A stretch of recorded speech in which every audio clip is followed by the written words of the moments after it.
office. And before I can focus, every room's gotta be clean. That means tidying up and spraying my Febreze Air Mist.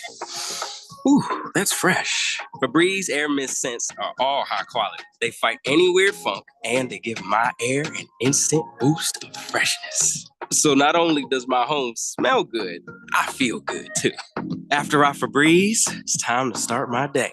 Breathe happy, Febreze, la la la la la. Hey, Joe Montana here. Back in my football days, I knew the importance of a strong defense. Now I'm sharing how you can help defend your health against pneumococcal pneumonia, a bacterial lung disease that can be life-threatening. If you're 65 or older, or 19 or older with certain chronic conditions like diabetes or asthma, you're at increased risk. Talk to your doctor or pharmacist about vaccination and learn more at knowpneumonia.com. That's KNOW pneumonia.com. Sponsored by Pfizer.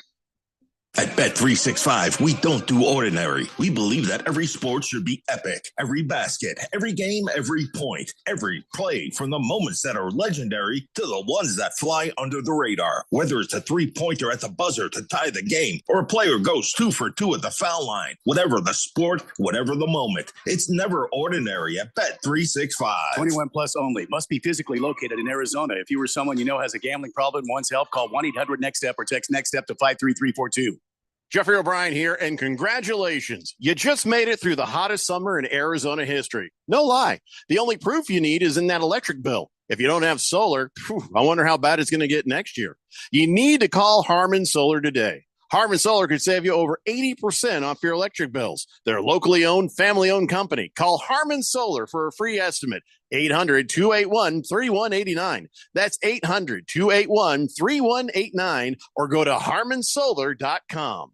You know, it seems like everybody's talking about the traffic on Valley Roads these days. You know what else everybody's talking about? The absolute best restaurant to take your family and friends to. Kasai Japanese Steakhouse. Now with 2 Valley locations. No one does it better than Kasai, where talented Teppanyaki chefs create the food, the fire, and the fun of teppanyaki. Kasai Japanese Steakhouse is dinnertainment at its best, where a delicious 7-course meal is prepared right at your table with flair. It's a perfect choice for any occasion. Choose from over 50 different items and combinations of teppanyaki. Looking for great dining without the show? Kasai offers an awesome selection on Asian-inspired dishes and tasty sushi. Happy hour deals daily from 6 p.m. and enjoy outdoor dining on the heated patio. So whether you're here for spring training, March Madness, or just to enjoy the Arizona sunshine, don't just take your guests to dinner. You take them to Kasai Japanese Steakhouse with 2 locations, Scottsdale and now in Peoria at the 101 in Northern. Go to KasaiTeppin.com. That's Kasai Teppin.com, or search Kasai on your mobile phone.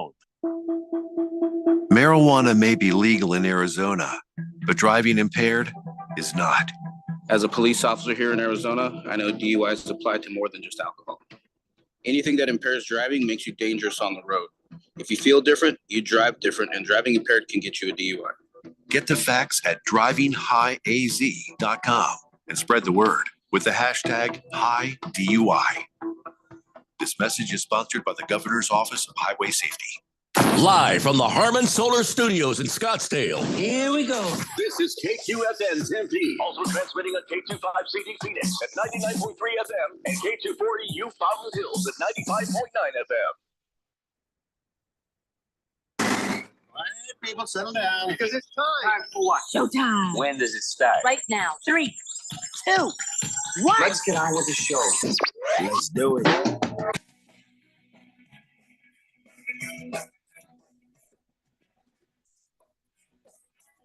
All right, everybody, it's Thursday here on the Daily Blender, and your good friend, your radio pal, Jeffrey O'Brien, alongside Randy White. We got Keon Rose in the control room, and you guys are on the Fanatic text line, 888-368-1580, as we broadcast live in the Harmon Solar Studios in Scottsdale. And it looks like Donnie just got the news that Justin Fields might be finding his way to the Minnesota Vikings. Donnie texts in, no!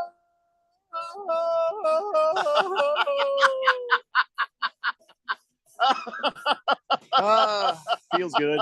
It feels good. Or, wait a minute. Maybe that's not it, guys. Maybe that's not it. Maybe it's the other thing. And I'm not happy about the other thing, because the other thing is an injury to a player. You know, we don't ever celebrate those unless it's Deshaun Watson. Carl Anthony Towns, he's being evaluated for that meniscus injury. Do we have an update on that injury? Is it season ending? I mean, generally you hear meniscus. Next thing you hear is see you next year, right? Usually, yeah, but it depends on how badly you tear it and all of that stuff. Sometimes if you just give it some time to heal again, you can actually recover and be somewhat of yourself. With Carl Anthony Towns, though, I don't think they know yet. He's still out indefinitely. I'm not sure which thing it is, but there is an awful lot of karma that is involved in how Donnie craps all over our sports teams and makes up crap that I say about our sports teams. And then yet nothing good ever seems to happen for his sports teams when he talks a whole lot of garbage. You know what I'm saying? He talks garbage about the Cardinals. Oh, look, Vikings stink. Oh, he talks garbage about the Timberwolves. Bad things happen. He talks garbage about the Diamondbacks. Well, they go to the World Series and you don't. I think he's actually a Diamondbacks fan for some reason. That's right. That's right. Yeah. So no garbage about the Diamondbacks, which oddly they go to the World Series. Yeah. But his teams, the Twinkies. Yeah, your Twinkies teams there. stink. Yeah. Your Vikings, your Twins, or Well, your let's Timberwolves, and let's your be a whoever the little hockey team is there now. Be a little careful. The Timberwolves currently number one in the West, right? Well, that's not going to help. Yeah, you lose Carl Anthony Towns. That's one of your lose big Cat, three, but right there. So we don't. Thank God what they still outcome have is, Rudy right? Gobert. That was Rudy's been a really good defensive player. They let him do the defensive stuff, and then Carl does a lot of the scoring. So when the you next lose Carl, COVID, right, you comes still out- have the COVID super spreader ready there to take care of business. I was going to say you still have Anthony Yeah, Edwards. yeah, That's the guy that's going to probably have to pick up the scoring slack. Well, you're down half an Anthony, so whatever. I'm not sure which one it was that made Donnie scream no, but I am think it was- enjoying drinking his tears right now. Justin it could be Fields. either one. Yeah. He would rather have what's his name back? Old shifty eyes. What's his name? Cousins. He would rather have Cousins back than Justin Fields lining up behind center. Either one of those two things just means another season that nothing interesting will happen for Donnie, and I'm good for that. I'm good for that. Berg says Donnie could be a Boston fan. Been a 6-year title drought. That sucks. And he says, by the way, Only 6 years. rumor has it there may have been some exotic animals with the flooding going on. Are you trying to say that there was an ark somewhere and then the animals 2 by 2 are trying to find their way onto a big boat, or did something escape from the Phoenix Zoo? You need to be more specific. Flooding? Oh, yeah, there's been a lot of rain, Randy. Oh, yeah, well, I knew that because I'm the station meteorologist. Right. And so I think it's over, though. I think the storm is pretty well done. Well, it could right? be. Yeah. Oh, yeah. Yeah. I mean, it was passing raining, by and us, now yeah. it's kind of not. So I don't know. It's heading east now, and you might get a little bit more I'm before east. the end of the day. Well, yeah. You might get a little more before the end of the day, but here in the West, it's very sunny. Oh, see, that's the end of that. So, Oh, yeah. And then after that, we got like a week of sunshine ahead of us. So that's not bad. There's not been any sightings of giant ships being built out of gopher wood and pitch anywhere. No. So, did they bring gophers onto the ark? No, it was just gopher wood. I know, but no. if we still have gophers, Well, then I'm presumably sure a they couple of did, them yeah. gophers came. Two up of, on the of each animal, two of yeah. each animal, And then probably the 7 gophers. of some for some reason. Well, yeah. Well, to eat actually. Well, was that Well, was food. Yeah. They accidentally ate the unicorns. That got eaten right away. So there's no unicorns. Damn it. That's a shame. They should have just, I don't understand, man. You just bring all the animals and just, I don't know, have a few bowls Wait, of I cereal. thought Kristaps Porzingis was a unicorn. I thought he was a unicorn. Was he not? I don't know. Is he not a Yeah, unicorn? not a He just- literal he just- unicorn. He just got replaced by Wemby is the thing. So, So by the Wemby way, is a unicorn. Yes. today is National Cereal Day, and I love me some cereal. Oh my God, that is such good stuff. I love cereal. And can I just say, though, in the biggest let them eat cake moment, the guys over at Kellogg's were like, cereal makes an economic choice for dinner. Are you kidding me? You're trying to tell me that I should just, because I'm one of the poors, go get myself a bowl of cereal and call it dinner and be happy for it. In fact, they are promoting cereal for dinner. Now, I love breakfast for dinner kind of thing, but it can't. If I'm just in a hurry or something, but not like a replacement for an actual meal for your children. You need, a full variety of proteins. They've got protein, they've got vitamins, they got thiaminosin, they've got all those innocents, those innocents, those vitamins and stuff in there. Cereal they've got it for dinner is good at like once in a blue moon, but this is not part of a balanced diet twice a day. You know what I'm saying? Yeah. I but that's what they've been pushing. But listen, I do love me some cereal. I like, Honey Nut Cheerios is basically my go-to. That's if good. nobody's That's making good. actual breakfast. That's good. I don't mind some of that Special K or Wheaties. And then, oh my God, give me some Lucky Charms. Not just because I'm Irish. I just do like them. They're delicious. It's a tasty cereal. I'm against the propaganda behind it, but you can't deny it's a good cereal. I love the Captain Crunch with the Crunch Berries. Oh, yeah. That's if you like your mouth getting torn up. I like the peanut. The peanut butter yeah. crunch doesn't have all of the sharp angles that the regular Captain Crunch does. Mhm. Plus, it tastes like peanut butter, which I can't really fight. That's not bad. Well, I'm What good. about what about Cocoa Puffs? Oh, that's not too bad. Like once in your life. What about Cookie Crisp? Did you guys ever have the Cookie Crisp? Oh my God! When I was a kid, I was like, "All right, Cookie Crisp." And then as an adult, I'm like, "This is some bull crap. It's just cookies." I mean, I don't understand how we're actually feeding this to kids. Yeah, it's cookies, It's man. just It's got cookies. everything. It's It's got eggs. It's got flour. It's got chocolate, which has protein in it. Oh my God! It's got all that good really stuff. just not how protein works, but still, What are you talking Look, it says it in the commercial. I remember being Oh, a yeah. kid when those commercials came on, and they would literally have the little wolf character turn to the camera and go, Cookie Crisp. "Cookies for breakfast." Yeah. So as a kid, you get that in your head, but my parents never let me have it though. So But if you have it with the whole milk, not the skim milk, now you're wired and farty. Well, now you're feeling good.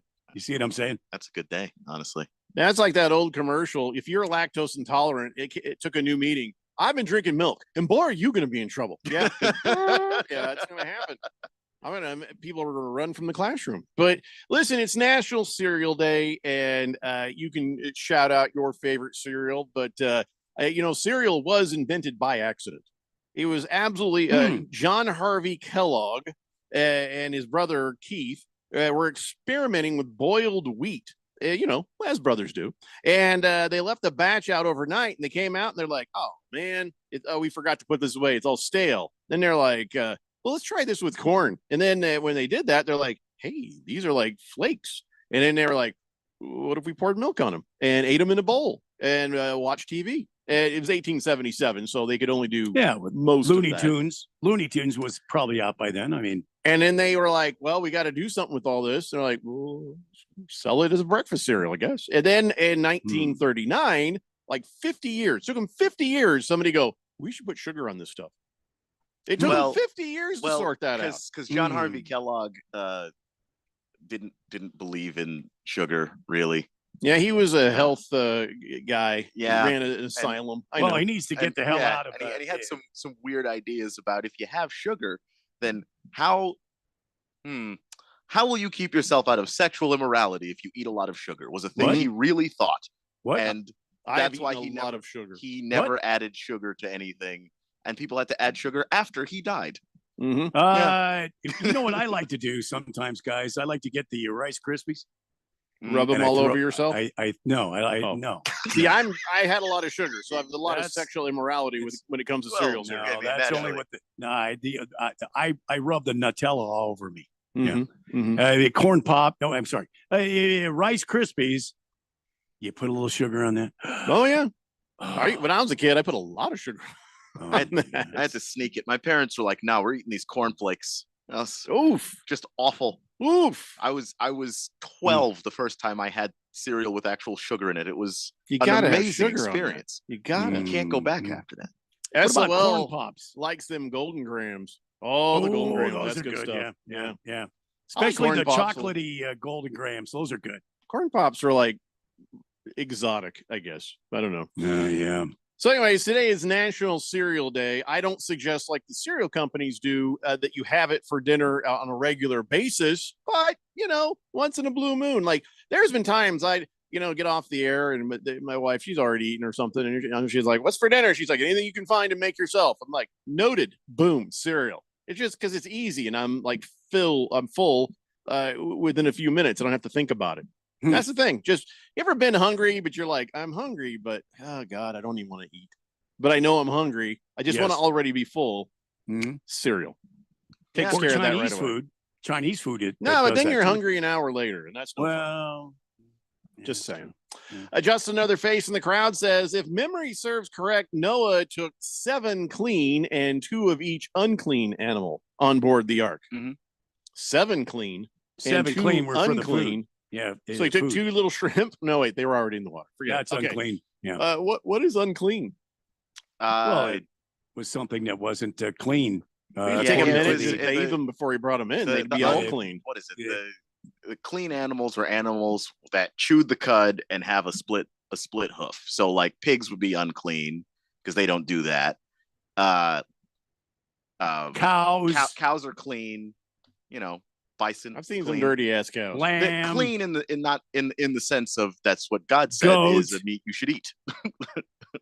So then actually no, it took 7 of most things because most things are clean. No, if like monkeys? Giraffe. So there's 7 monkeys. Hoof. They don't have this split hoof. But like 7 lions. Monkeys are absolutely lions don't unclean have animals. but lions are clean. No, but they don't have hoofs. Well, yeah, they're cats. Well, they so might be just clean, spend all but they day don't cleaning have themselves, hooves. but I think they don't count have as clean. They don't know. You got to have a split hoof. Split hoof. Wait, so and chew the cud. So there's only 2 lions. lines. Don't chew the cud. Yeah, there's only 2 lines. Just 2 lines. There was 2 of most of everything. Yeah, it was a male, female lion. Yeah. But like cows, goats, sheep, those are clean. You could eat those. Yeah. Bulls. 2 chickens? There was only 2 chickens? Yes. No, chickens are clean animals as far because there's their birds have their own distinction. So like for whatever reason, I don't remember. Quail. But yeah, quail clean, chickens clean, turkey clean.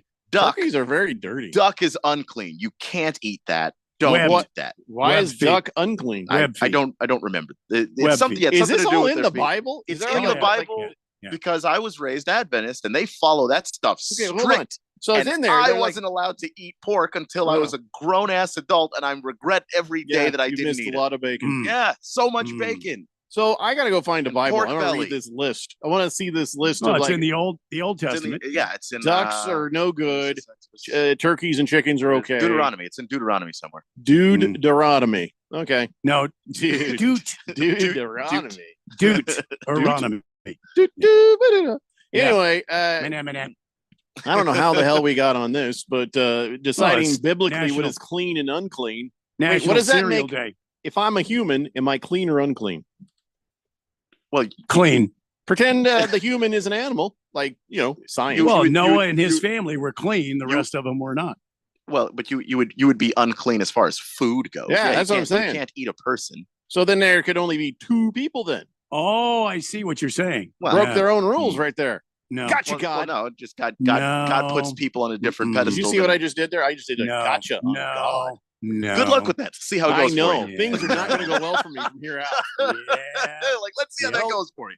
God's just probably sitting there going, all this time, I thought I gotten away with it. Interesting move. Let's see how it works out for him. Now here's O'Brien. And he said it out loud. Yeah. I'm in trouble, everybody. Yep. Skies are already gray. He knew you were coming. Just another face in the crowd says, ironically, the dietary laws are listed much later in the Bible. Dirty pigeons, says Chief Skull. Yeah, I don't care what you say. Pigeons are nasty. Nasty. Brunswick guy says, I just turned on the show and I didn't realize the station switched formats to Christian Talk. Well, if this was Christian Talk, we'd have been fired moments ago. A long time ago. Forever ago. We were just getting ready for a conversation with Frank Reich. I hear he's on his way. Leading a Bible study with us. Oof. I think that'd be excused. Big George says his favorite cereal is Cracklin' Oat Bran. Wow, look who needs to poop real bad. Hmm. He says, I've been having that since I was a little kid. Yeah, because your parents are tired of unclogging them toilets. Well, Pinocchio yeah. says the vision of Randy, just rubbing that cornflakes on his Nutella. Yeah, I'm skipping dinner now. No. Baker's Cocky Hen says Wimby and Zingus can mate and save the unicorns. I don't They really think they can't. I don't can. think that's might be fun for them, but beyond that, I don't think it's bringing any Well, you know, the life the into this French, world. the French will try anything, I guess. Beer kinda Bob awkward. says that's why I don't read. Duck is delicious. I don't need no book telling me what to eat and what not to eat. I mean, Duck's a little greasy for my taste. Yeah, a little weird. yeah. I guess it's because it's unclean. Quiet Cannon says you can never go wrong with the Bible. It's basic instructions before leaving Earth. Imagine all those people who were able to do it without it. Anyway, so let's talk about what's happening tonight. Tonight, the Toronto Raptors are in town to play the Phoenix Suns. This should be a game we can win. We are 10.5-point favorites on this game. Now, yes, Devin Booker is out, Okogie is out, Little is out, but we just beat the damned who are those damn guys? Nuggets, the Denver Nuggets. Yep. I feel like we should be able to handle our business with the Toronto Raptors. We should be able to. Yeah. And I think if the Suns are able to play defense at that same level that they played in Denver, yeah, it should be a solid win for them. Problem is they may not be on it because it's just the Toronto Raptors. So they may not feel like they've got to put that defensive effort out, and maybe they'll just be like, nah, let's all-star break this thing and just kill them with offense. Well, see, I don't think so because I think teams are on alert. This is the push for the playoffs. I mean, in just 30 days playoff start. So these guys have got to start getting kind of in position. They've got to take every game with a mindset of we need to win this game and we need to keep moving forward. The Suns, they have little error. They have little room for error. I think you're right. I think they need to put their pedal to the metal and treat every game like it's a playoff game. So they're, but the danger that comes with that is injury. And, we've had enough of that. Booker is out right now. Beal just barely got back. And Kevin Durant has been playing powerhouse basketball at such a pace. You're like, oh, please don't break. Please don't break. Well, I don't think he's going to break. I mean, he's not that fragile. I mean, he's had a pretty good career. I mean, he's been pretty reliable. I mean, he's had some minor injuries, and then he had the major injury with Golden State. Other than that, I mean, Kevin Durant's pretty much out there when you call on him. They give him some nights to sit out and rest.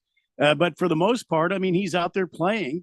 Yeah, okay. He had that Achilles injury but that was with Golden State, and that was several seasons ago. And I think he's rised above that. And I think he's going to lead this team down the stretch. He's going to have to because Devin Booker, like you said, out with a hamstring and an ankle. And I don't know what he's going to be like in the his playoffs. Hamstring went all the way down to his ankle? Well, he's got a hamstring issue. He's been fighting all season long, and now he's got an ankle injury. So I have to wait and see how he returns and how he feels.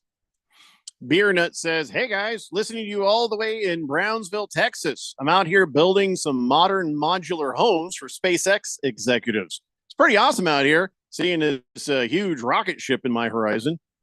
I would not want to build my house near a launch pad. No. I don't care if I am a SpaceX executive. Yeah.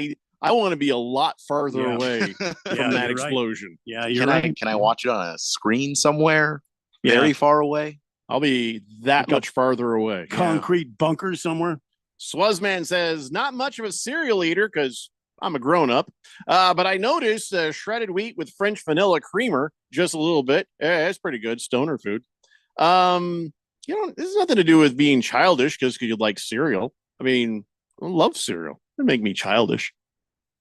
I don't think so. If it does, I don't care. So there. Nanny, boo, boo. If you don't like cereal, don't eat it. Yeah. Not childish. Anyways, we got to take a break. When we come back, we got more NBA stuff to talk about and, everything else too. It's the Daily Blender here on 1580, The Fanatic. This is Brent Musburger's Action Update on 1580 and 99.3 The Fanatic. Get insights into the sports betting market with VSiN's betting splits. See where the money is and keep updated on how the market is reacting. Only at VSIN.com. Now, here are the latest lines from my guys in the desert. NBA tonight, the Phoenix Suns are home to take on the Toronto Raptors. Phoenix a 10.5-point favorite, minus 106 against the spread, minus 520 on the money line. Toronto plus 400 with an over-under of 233.5. Also tonight, big one in Denver as the world champion Nuggets take on the Boston Celtics, who have the best record in the NBA. Denver is a 1-point home favorite, minus 112. The Celtics minus 106, over-under in the Mile High City, 220.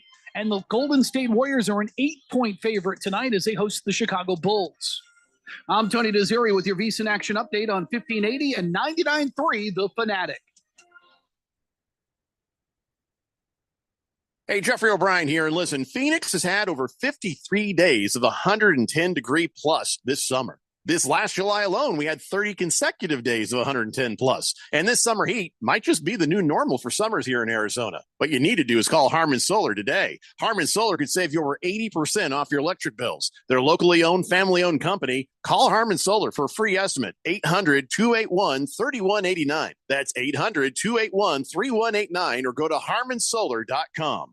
Getting quality employees to fill positions in your company is essential, but finding those people can be a major hassle unless you use ZipRecruiter. ZipRecruiter makes finding quality people a breeze. ZipRecruiter's advanced technology identifies candidates with the right skills, sends you great matches, then you can easily invite them to apply. 4 out of 5 employers who post on ZipRecruiter get a quality candidate within the first day.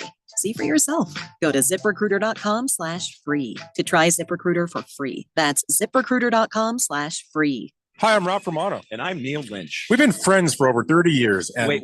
It's been over 30 years? Yep, you are that old. Well, at least you have one friend. Anyway, we have a show called The Weekend Warriors, Saturdays at 10 a.m. We'll discuss national and local sports, and we'll talk about some sports that you don't hear about much. We'll also interview local athletes, coaches, and sports-related business owners to share their stories with you. We look forward to sharing these great stories and hanging out with you. It's The Weekend Warriors every Saturday at 10 a.m. right here on 1580, The Fanatic.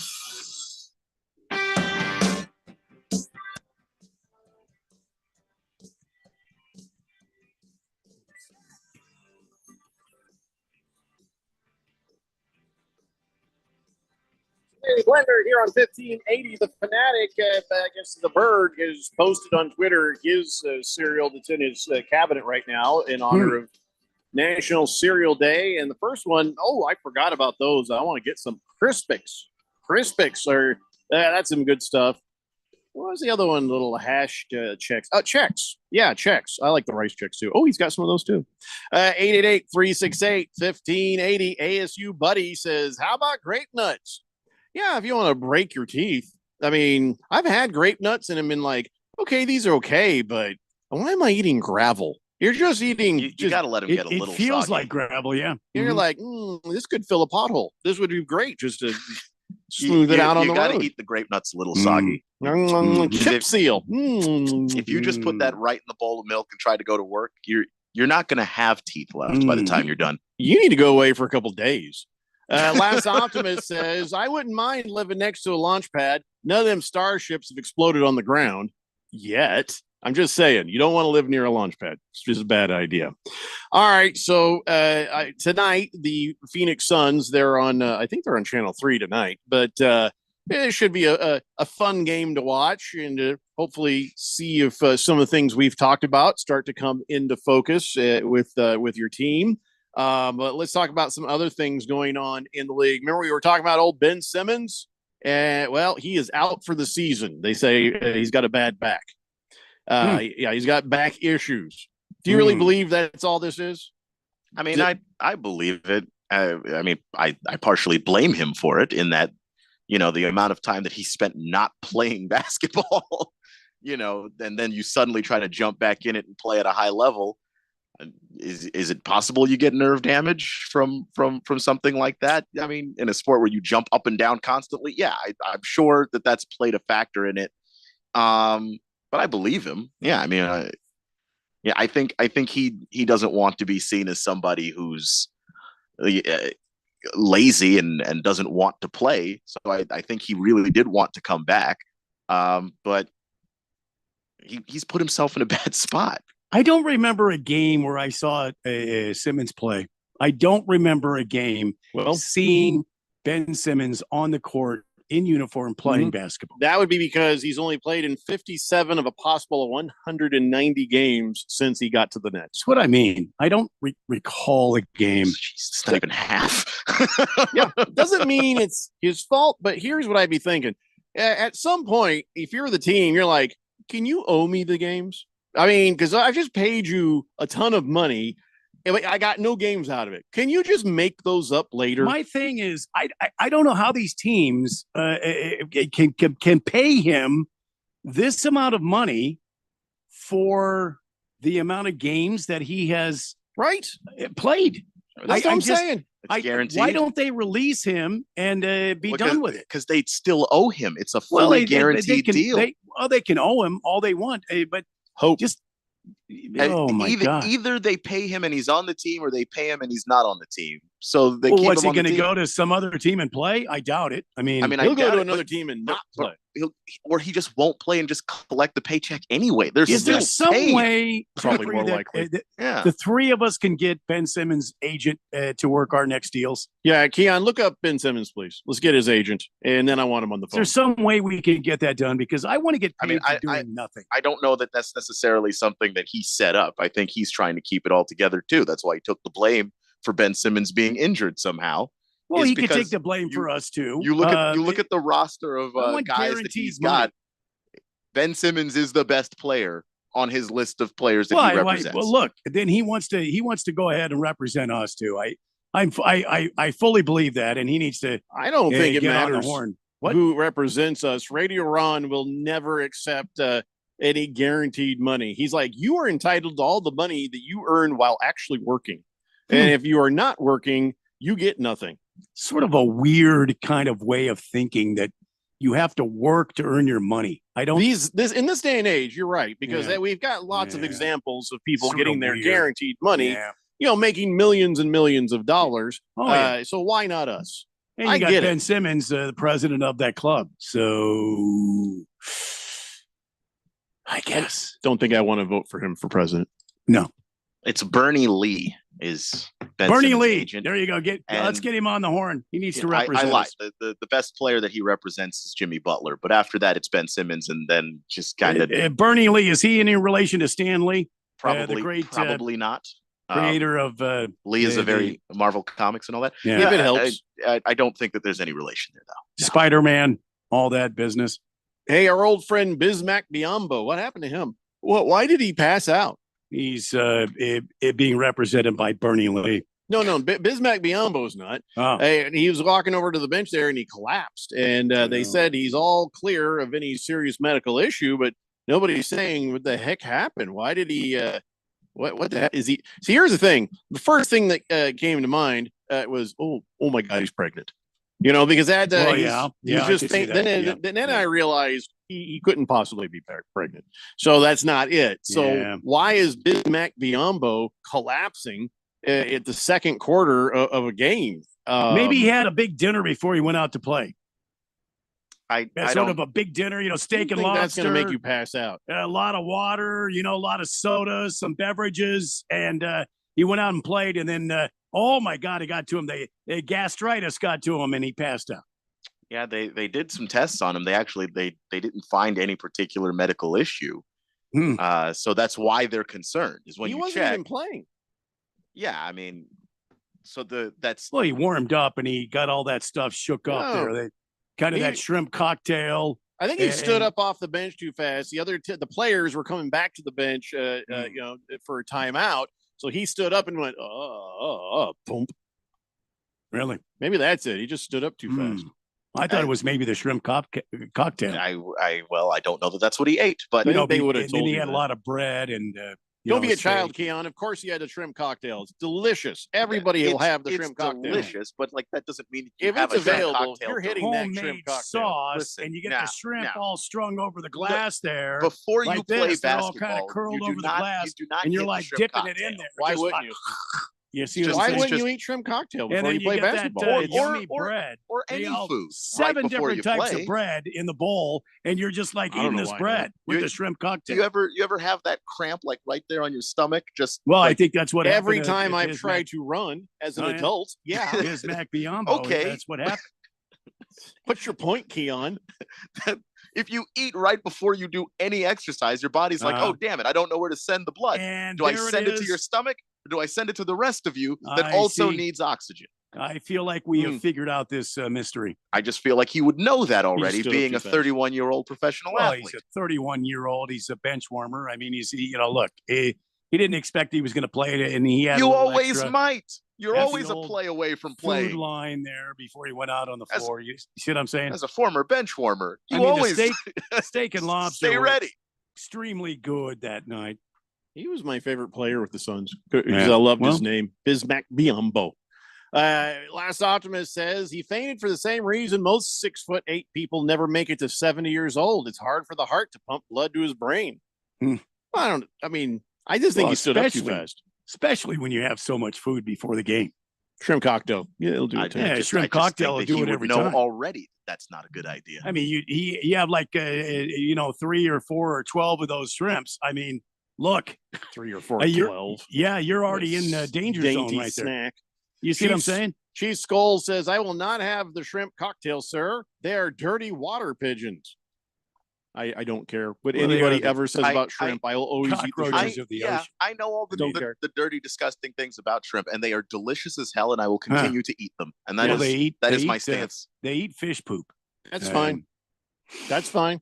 They get cleaned when Kind I of the buy bottom. them. So Well, As long as you take that little poop shoot out of them, sometimes they'll leave the little poop shoot in, and you're like, What do oh, you think, God, what is that in there? Get out. why do you think they have that unique taste? I mean, Just that's what shrimp tastes like, man. mm. You're not ruining shrimp for me. All right. Last it's Optimist. impossible. I refuse. Thank you for that. Fifth letter says, I heard he faked it just to find out who his real friends were on the team.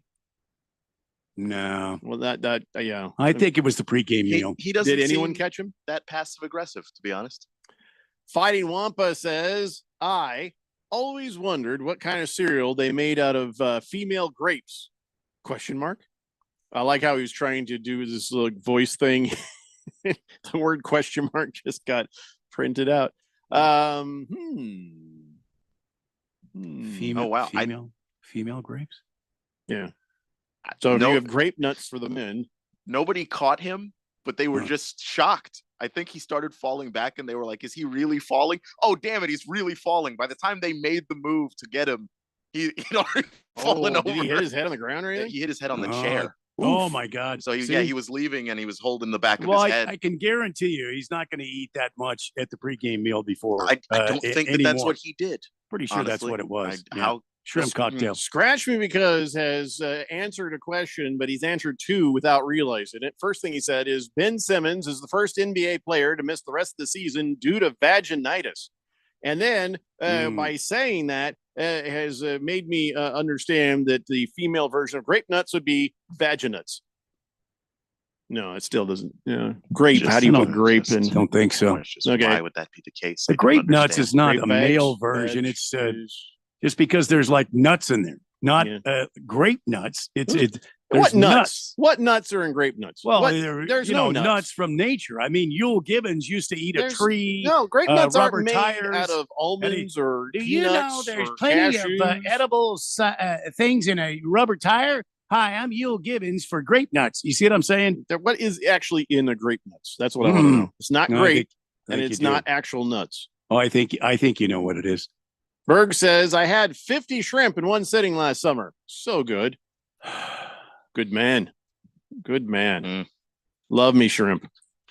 I could eat 100 shrimp. I ain't even kidding. Test me. I'll pass. Love the grape jugs. Oh, fish tank for the win. Nicely done. Grape jugs? Yeah, way better than grape uterus, Prison Wallet. Sorry, I think fish tank's got this one with grape jugs. I think that's what we're going to go with. Grape uterus?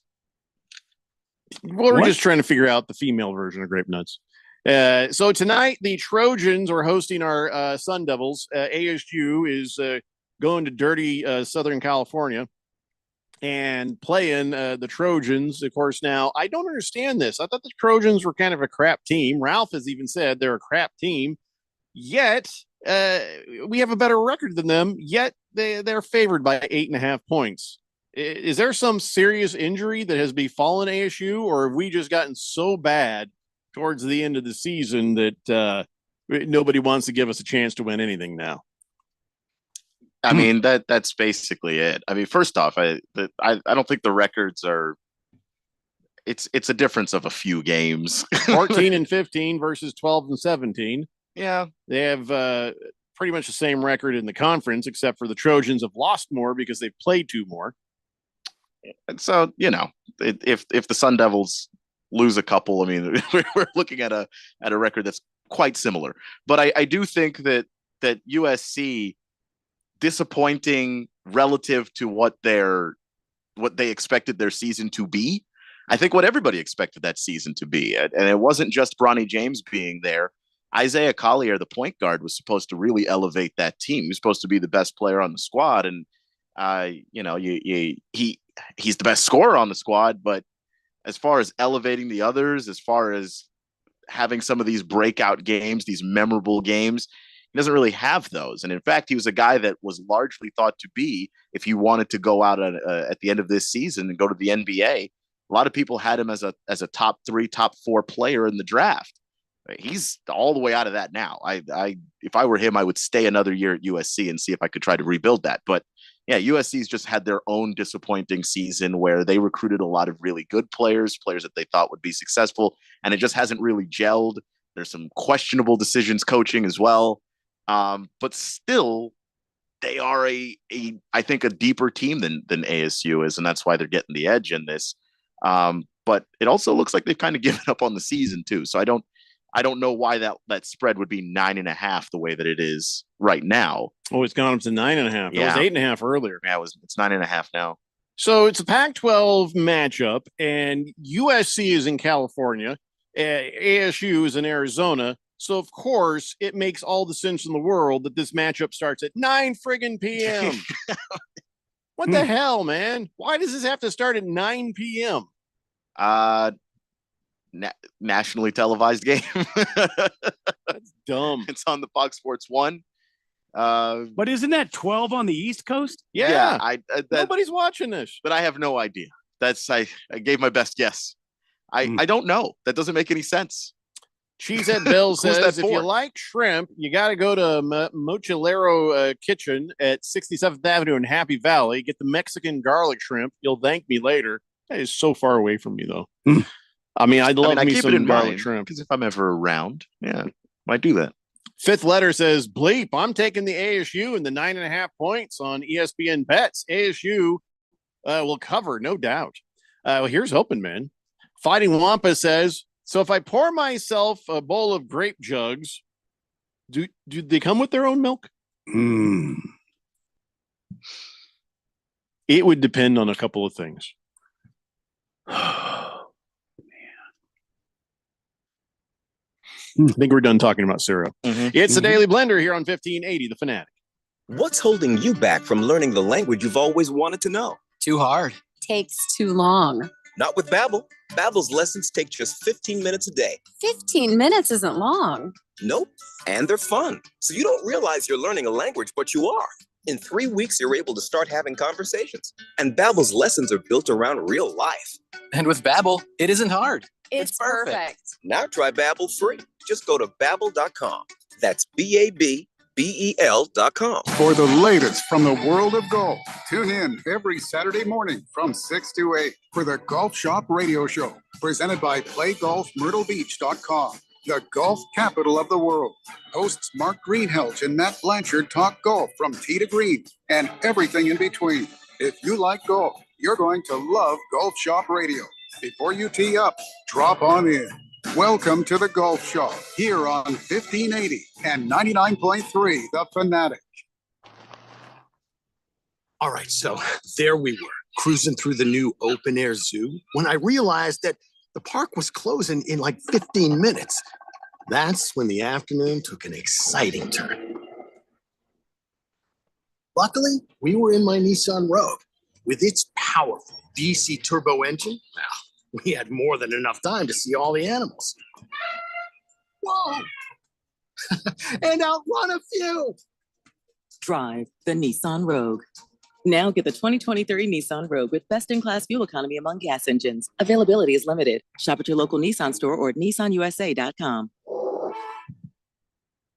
Auto Pacific segmentation, excluding hybrids and electric vehicles. 2023 EPA fuel economy estimates from 28 city 34 highway to 30 city 37 highway for 2023 Nissan Rogue. As shown, Nissan Rogue Platinum all-wheel drive, 28 city 34 highway. Actual mileage may vary. At Bet365, we don't do ordinary. We believe that every sport should be epic. Every goal, every game, every point, every play. From the moments that are legendary to the ones that fly under the radar. Whether it's a game-winning goal in the final seconds of overtime or a shot on goal in the first period, whatever the sport, whatever the moment, it's never ordinary at Bet365. 21 plus only. Must be physically located in Arizona. If you or someone you know has a gambling problem and wants help, call 1-800-NEXT-STEP or text NEXT STEP to 53342. Screen time's over. Be home by 11? Put your phone down while we're eating. When parents set boundaries, keep track of where their kids go, and talk to them about the dangers of underage drinking and drugs, they keep their kids safe. Visit TalkNowAZ.com. Be the influence. Talk early. Talk often. Talk now. Thanks. Thank you. Muchas gracias. This message is sponsored by the Substance Abuse Coalition Leaders of Arizona. We know how it goes. You can't always tune in and hear your favorite shows and hosts. Dude, look, I'm a loser, okay? It's cool, bro. That's why we post podcasts of your favorite shows and hosts. Listen when you want to. Listen on demand. That is great and frankly kind of amazing. Go to 1580thefanatic.com to download.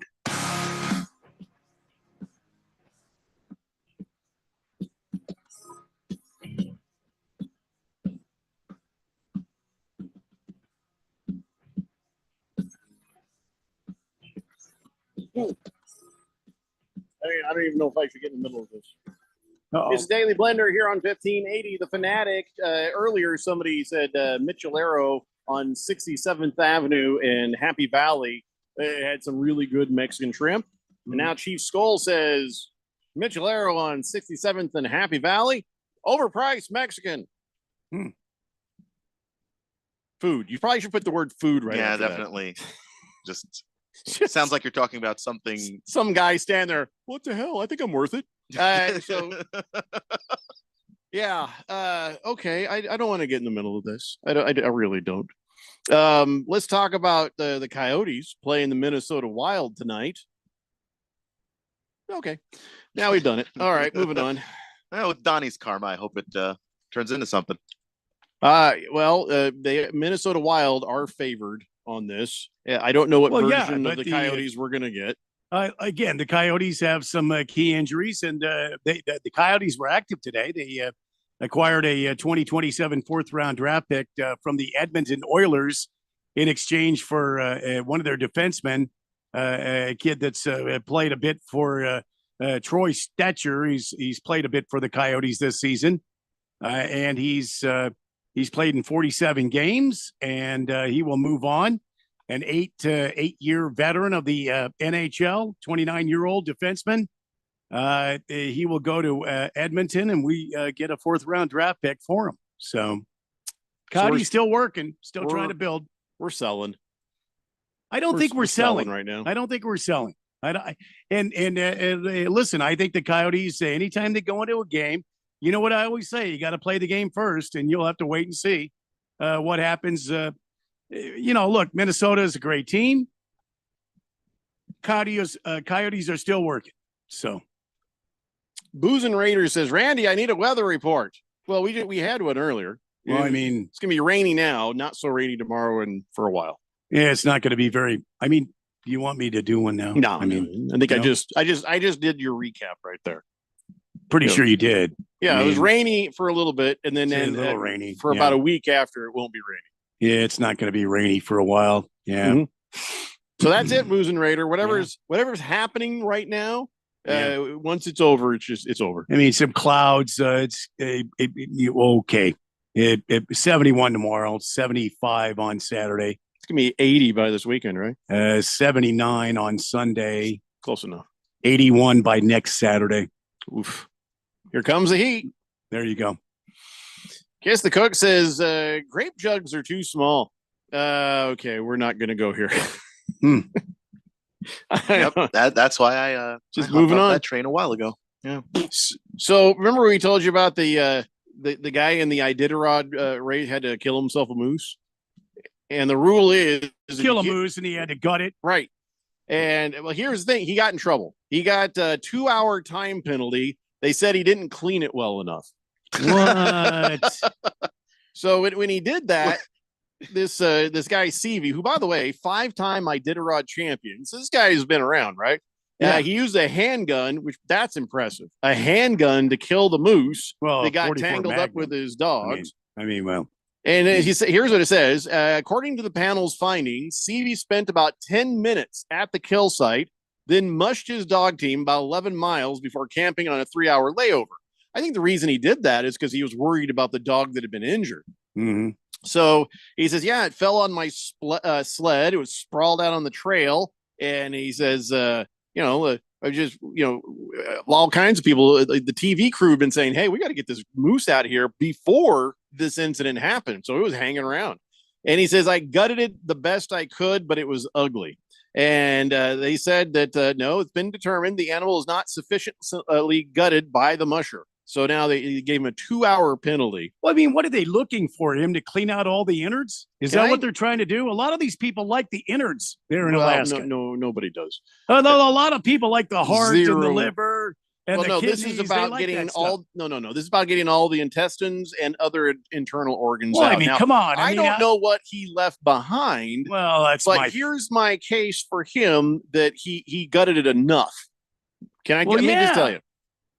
Here's the sentence that struck my eye. The moose was retrieved and its meat salvaged and processed.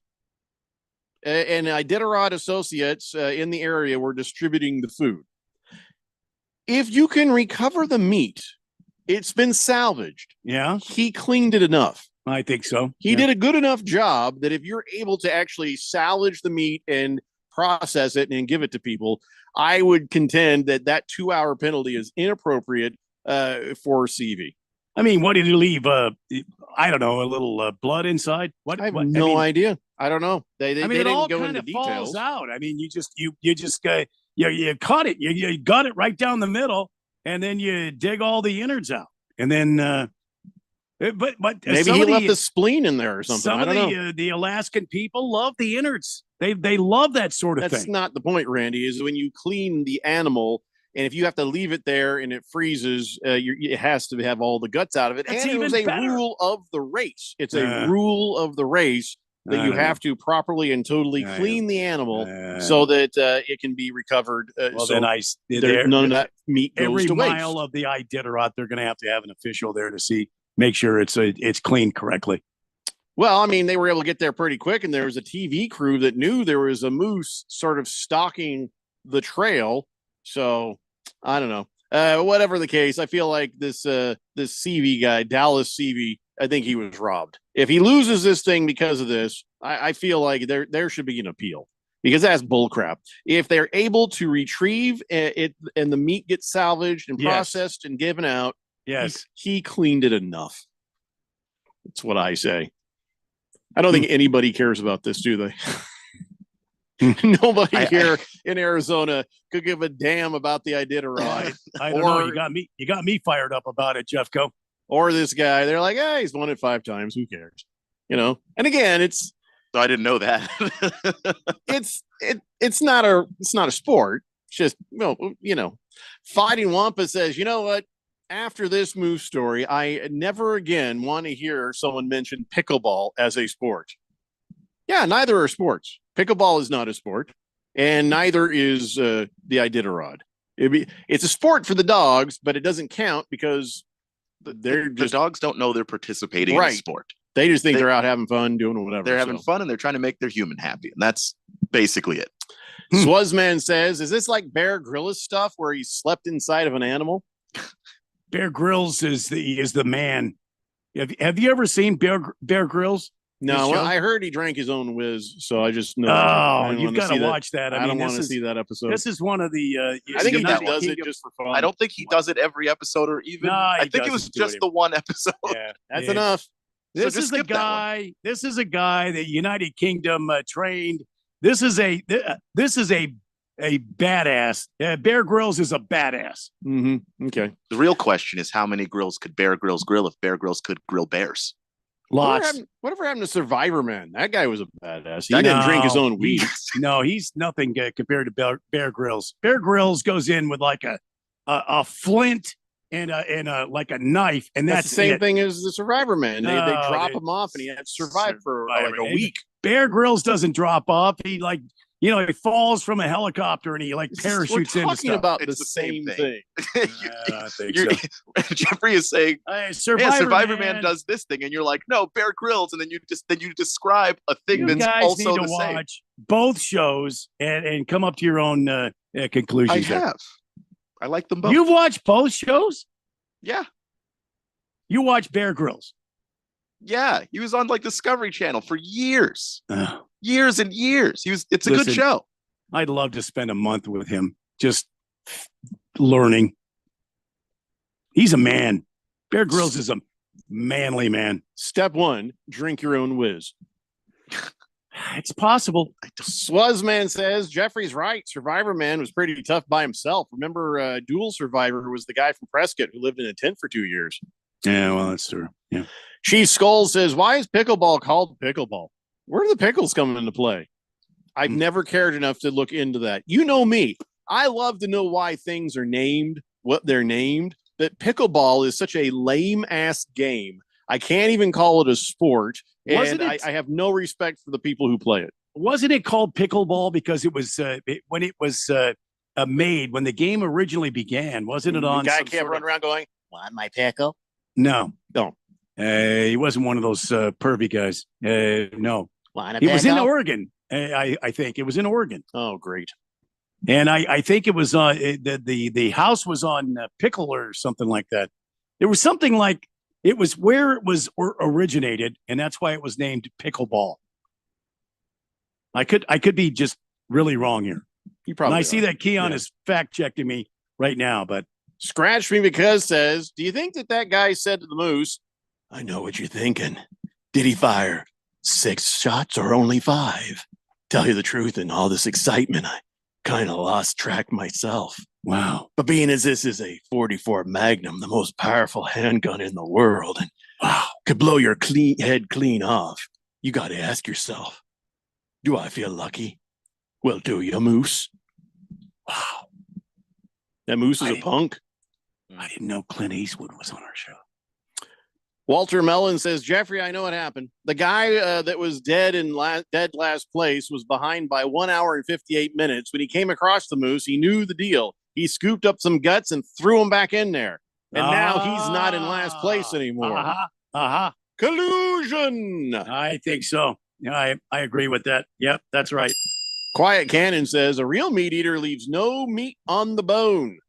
Okay, nobody was talking about this moose's bone, but okay. He couldn't butcher. He just had to clean it. He had to take. You hunters out there know what I'm talking about.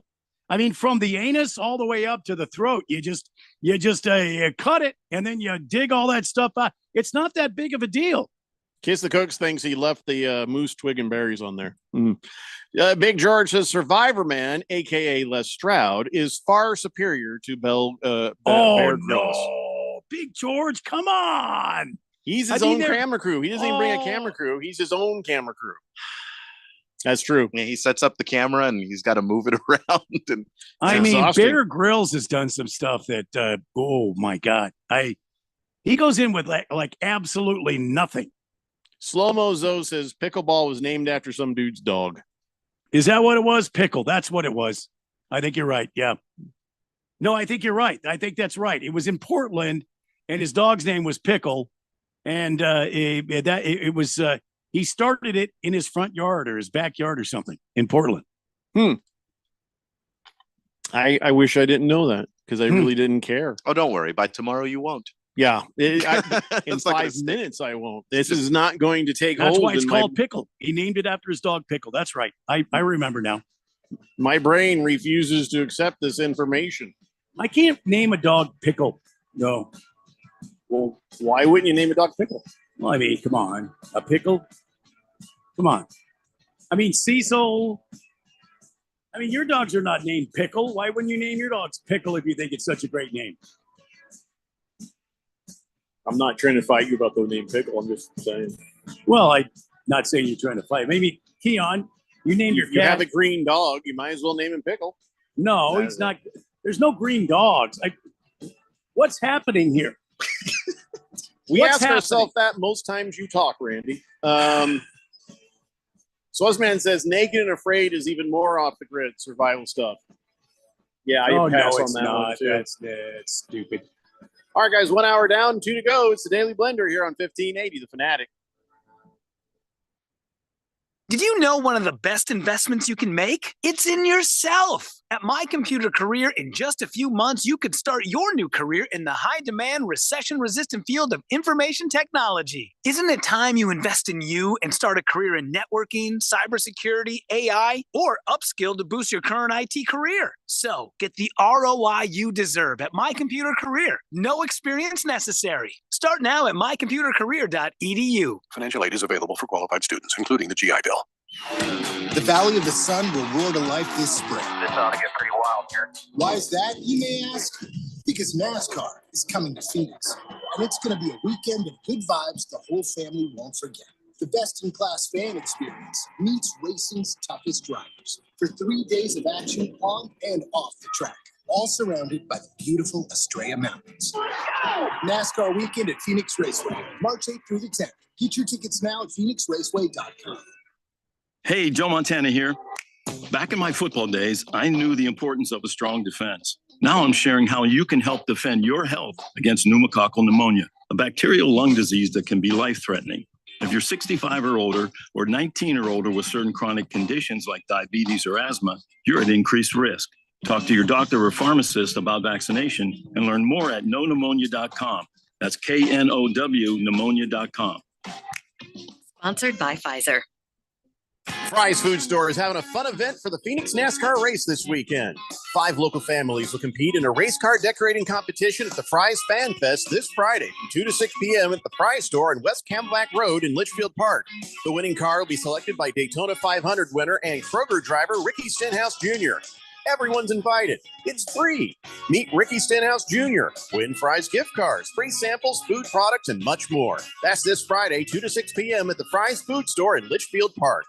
Attention business owners, do you need zero money down financing on new or used equipment? Meet Dylan Cohen at JR Capital, your gateway to equipment financing that breaks the mold. JR Capital offers zero money down financing options on both new and used equipment, vehicles, heavy machinery, and more. It's a game changer, giving you the power to enhance your operations without slowing you down or denting your cash flow. Need a boost in working capital or a flexible line of credit? Dylan can help your business get the cash flow it needs fast. The process is a breeze too, with a simple application and same-day approvals. No more waiting, no more hassle. Just a straightforward path to securing the funds you need faster and easier than asking your banker. Call Dylan Cohen at JR Capital today at 602-834-7353 or click on Finance with Dylan at moneyradio.com. Call Dylan Cohen 602-834-7353 and get the money you need for your business today.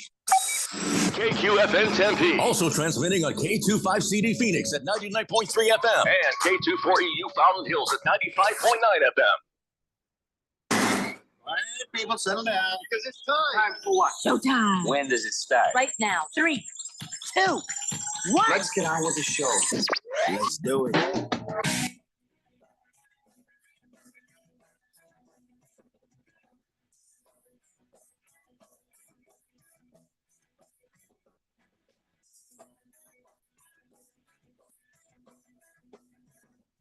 All right, everybody, it's 4 o'clock here on the Daily Blender. I'm your good friend, your radio pal, Jeffrey O'Brien, alongside Randy White.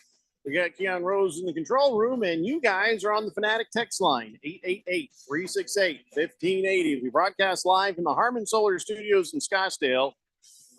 I don't know how much longer you're going to be able to watch boxing and take it seriously, Keon. I know you're a boxing fan. Yeah. But then I see the headline, Jake Paul and Mike Tyson are going to fight on July 20th on Netflix. All I could think is, oh, why? Why does anybody feel like this is a good idea? So Mike Tyson is like 58 years old. Jake Paul, clown-ass Jake Paul, he's in great shape and he can fight a guy, but he's not a professional fighter. He goes up against any real professional fighter, he generally is going to lose. But if he goes up against a guy who's 30 years older than him, not Mike Tyson at 58 is not the same Mike Tyson he was 10 years ago or 20 years ago.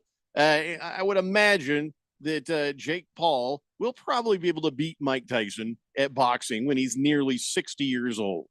This is just, why is anybody letting this happen? Why is the Texas Department of Licensing and Regulation letting this happen?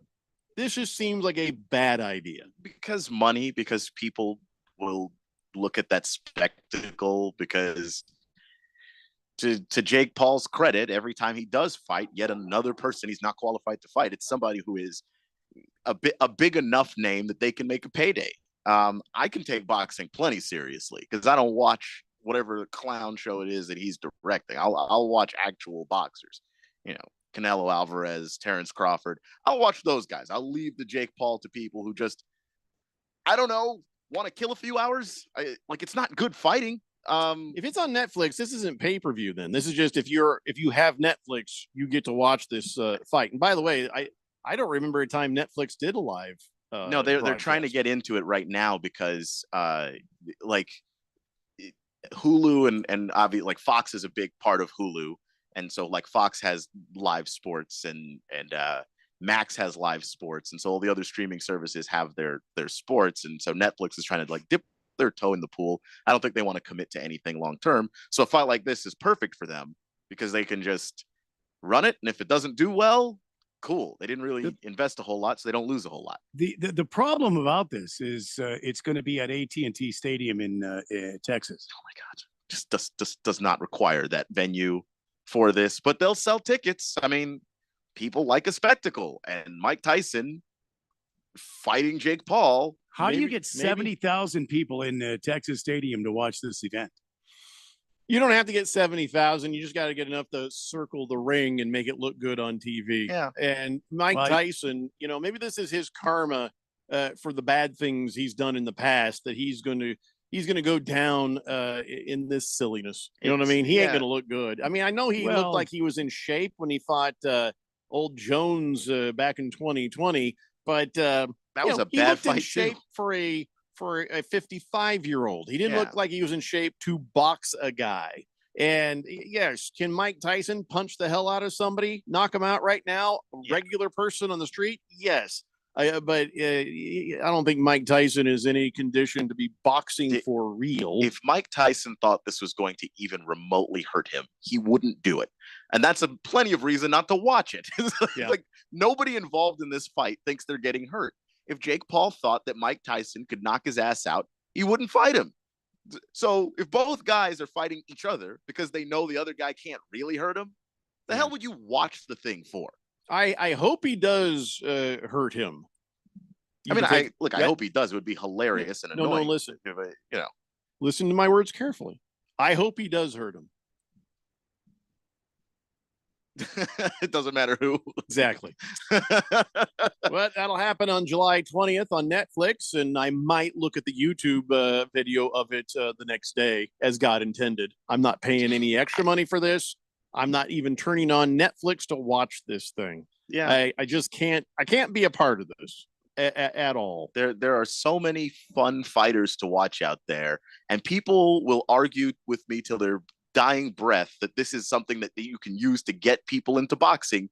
But then they watch this, and then they never actually watch actual fighters, so they think this is good. It's not. Jake Paul hasn't had a good fight this whole time. I watched the first couple of them. No, it's not boxing. I don't. It's look. It's a great way to make money, and I don't ever disparage anybody making money. Go get your cash, but it's not going to be for me.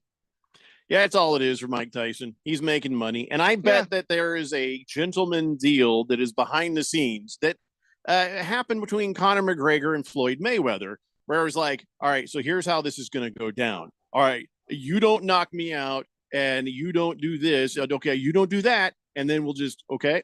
Yeah, and then nobody loses. When Floyd fought Jake, he got him with a good shot, and Jake actually slumps over, and you can, I don't know, someone pulled it up like Floyd kind of like Floyd holds him like, yeah, like come on, like get going here, because I wasn't trying to knock you out. Oops, no, stop. This is dumb. It's silly, and I'm about tired of it. But like I also have to understand it's not going anywhere.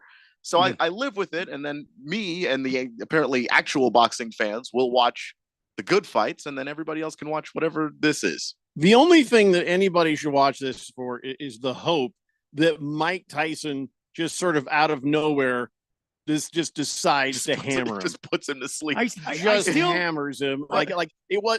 This wasn't part of the deal. Should be Jake Paul's last words. I still feel like Mike Tyson is a bad man. And not the bad man he used to be. Well, I still feel like he looks like he's in really good shape, and I feel like he's just bad enough that he could pull off a stunner here. If he wants to. Real. It's not real. He's only 57. He's not 60. He's 57. I get that, and I'm not taking anything away from Mike Tyson. I just think that the way that this works out is, I think Jake Paul wants his clean record. I don't think Mike's going to really tarnish it. I don't know, man. So Jake Paul is 9-1 with 6 knockouts. That's his actual record. Well, he's not gonna knock Mike Tyson out. Mike's not gonna let that happen. We know that's not happening. Again, if Mike thought that Jake Paul had a chance to knock him out, this fight wouldn't go down. I just feel like I have this pit in my stomach feeling here. Walter Mellon agrees. He says, I got news for Jake Paul. I see some videos of Mike Tyson training at his age. I still don't want that smoke. Jake Paul is going to learn something about getting hit in the face. Again, you hope so. Man, I hope so. If that's how this fight is real, if they're going to actually let it play out the way that it would play out, if you just put Jake Paul and Mike Tyson in the ring and just said, hey, one guy here is not leaving, Mike Tyson's leaving. But if they both have some kind of, quid pro quo. Okay, there's a deal.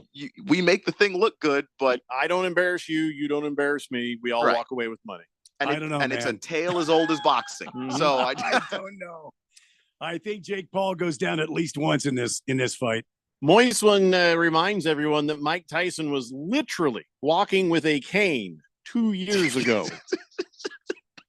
Quiet Cannon says, I still wouldn't take it on, but I wouldn't do it. Quiet Cannon says 57 is the new 42. No, it's not. No, it's not. 57 is 57. 52 is 52. At 62, I believe 57 is the new 42. I believe it. It is not accurate. I'm sorry. Heavy Metal Maniac says, I got a feeling Mike Tyson's going to knock him out cold. He's got that dangerous punch. Maybe not as dangerous as it used to be, but I think he's going to knock him out, and I'm going to laugh all night long. He's going to stun him. Would you buy this? Would you buy this fight? I don't know that I would buy it, but I'm just telling you, I feel like Jake Paul has bitten off a little more than he could chew. Mike Tyson's got that old man strength, man. Boom! Look, if I see the news report say he got knocked out, I'll find the YouTube right away. But outside of that, I ain't buying this. Nah. Quiet Cannon says, "Oh, that cane is just for show. You'll see." Oh yeah, like like rapist Willy Wonka. Is that what he was? The cane was just for show, and he'll do a little flip and jump back up. Swazman says Mike Tyson's like an old pit bull. You still don't want to mess with him, but he's harmless to a young person. Oh, I don't know if he's harmless. Harmless isn't the word I would use, but do I think that Jake Paul is sturdy enough to take those punches? Yeah, he probably is. I mean, especially if Mike decides to go in there and not give him 100%, then I think Mike's got that compact. You know what I mean, Keon? He's got that compact kind of a body. He's protecting himself. But Body when he blow, hits you- body blow. when he, Knock when him he out. hits you with it, when he that- hits you with that body blow, man. There's like I no mean, you will motion in that feel it. uppercut. That thing Yeah, is it just it's boom. it's all leg for him. He's just Oh, going yeah. straight. I mean, look, it's a terrifying punch. At 57 years old, if you aged Mike Tyson 10 years from now, I wouldn't take a chance I trying to wouldn't mess survive with that. him. But Nope. at the same time, I'd shake his hand and call him Mr. Tyson. Jake Paul has gone out of his way to either not fight anybody that matters or to fight people who are kind of in on not taking his head off, because Floyd could have killed him if he wanted to. Big George says it's just sad that boxing has come to this. I grew up loving boxing, watching Oscar De La Hoya, Sugar Ray Yeah. Robinson. It was great. Now it's just a Yeah. shell of its former self. It's very sad. You're right. You're right. Historian says 70 is the new 30. What? No. 70 is the new 30? And I 9 don't think p.m. so. is the new midnight. No. I'm sorry, historian. Your math does not make sense. Yeah. Just another face in the crowd says Mike Tyson also has no neck. Well, he's just so damn compact. Yeah, there's no neck there. He's so compact. I mean, he just kind of moves his body and things happen. And I think Jake Paul has horrendously underestimated Mike Tyson. That's No. what I feel. So here, I don't know what to even think of this. If this was real, if I were to believe this is a real, we're going for it kind of fight, who would I really pick here? Jake Paul, even though he's a clown ass and a real boxer should be able to dismantle him, he's a tough guy. I ain't going to take that away from him. He's in shape, tough guy, and he can fight. If he was on the street trying to fight people, you'd be like, oh, don't mess with that guy. But then Mike Tyson. You know what I'm saying? So I don't know who would legitimately win, but I am 99.9% sure that the fix is already in. So there's no reason to even analyze this fight. I would hate to think that. I would hate to think that with Mike Tyson. I would hate to think that with Mike Tyson too, but man, you were managed by Don King at one point in your career. Surely you've learned something about being shady and making money. It's just what other lesson could you learn from Don King? Because he's ripping you off the whole time. Kiss the Cook says boxers lose speed. They don't lose power. Jake Paul will go down once and only once. First time, last time. I mean, I'd be fine with that. You can hope, but I would have to see it to believe it. It's that double, and Keon, you know what I'm talking about. It's that double, that double kind of like jab, and then the uppercut, and it's over. I mean, it's lights out for Jake Paul.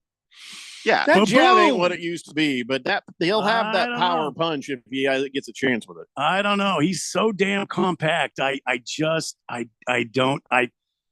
think this is going to be a bad fight for Jake Paul. I mean, if it were a serious thing, I know what Mike Tyson's going to do, because he did the same thing in every fight ever, which is basically I'm working the body, and as soon as the guard drops for even a second, your head is not on your shoulders anymore. Yep. Like that's really where we're going.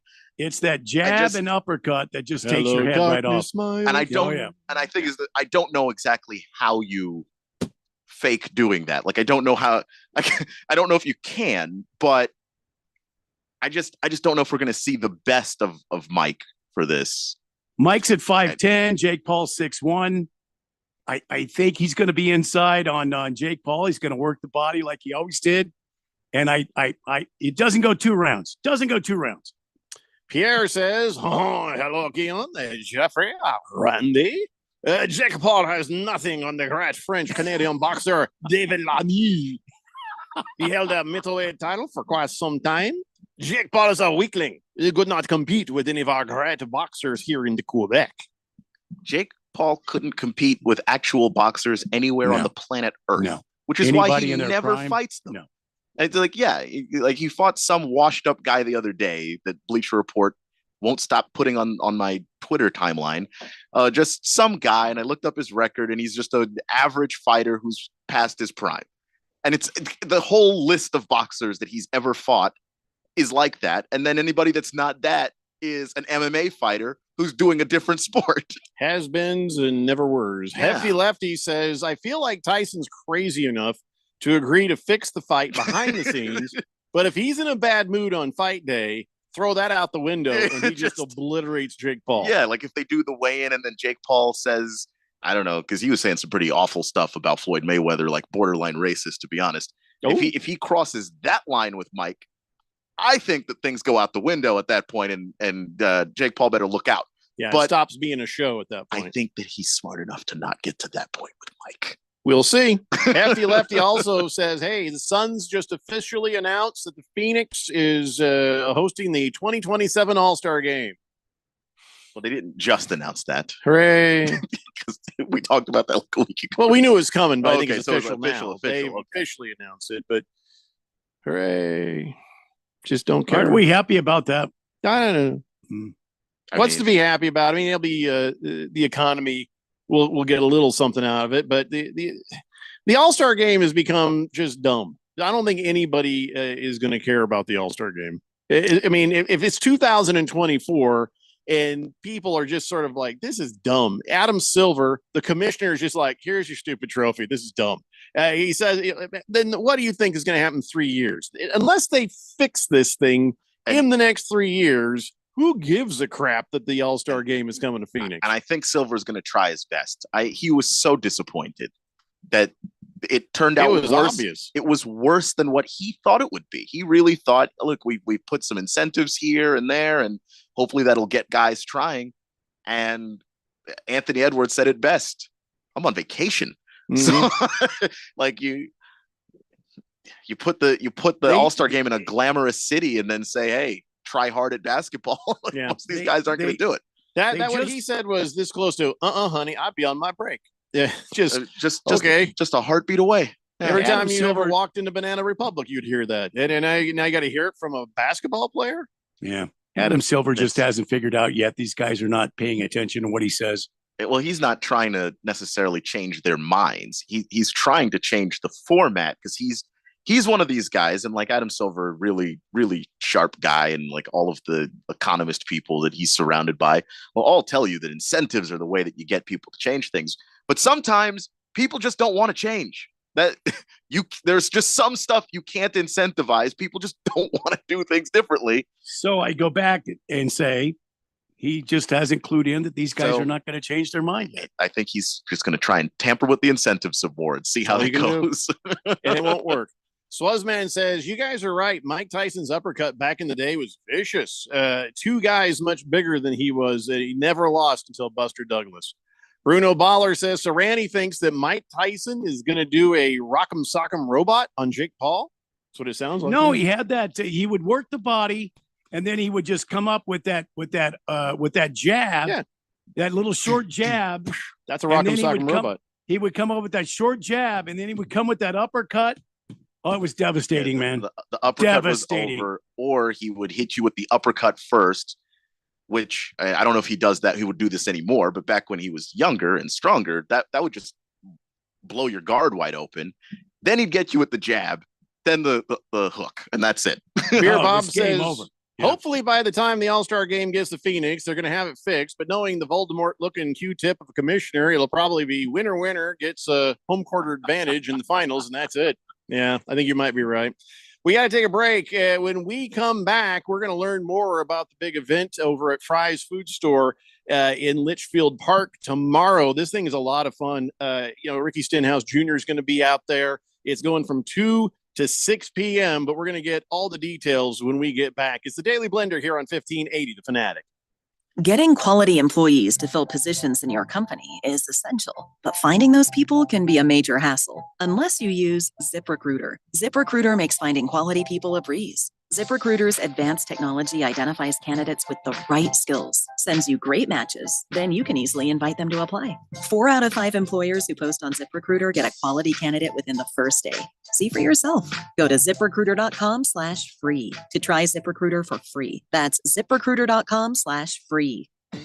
Hey, Ralph, got another solar question for you. Okay, but did you check out the Harmon Solar podcast first? The what?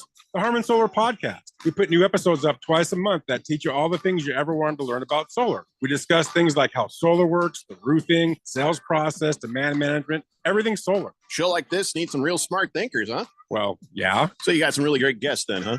almost every show. Is it on Spotify? Yep. iTunes? Yep, just search it everywhere.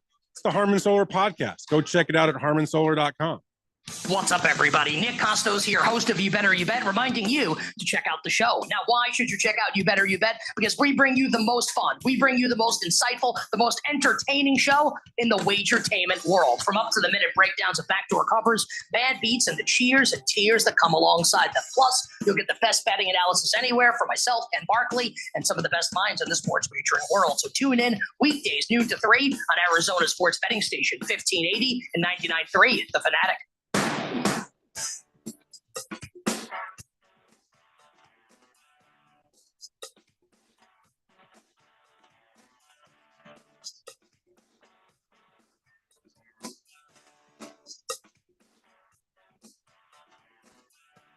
The Daily Blender here on 1580, The Fanatic.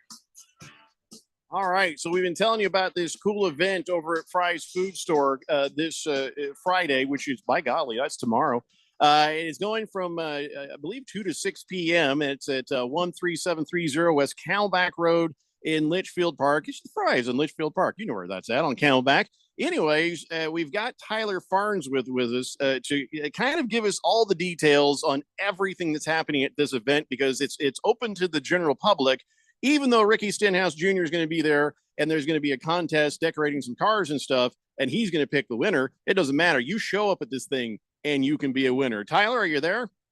I am. Hey, it's great to be on with y'all this afternoon here.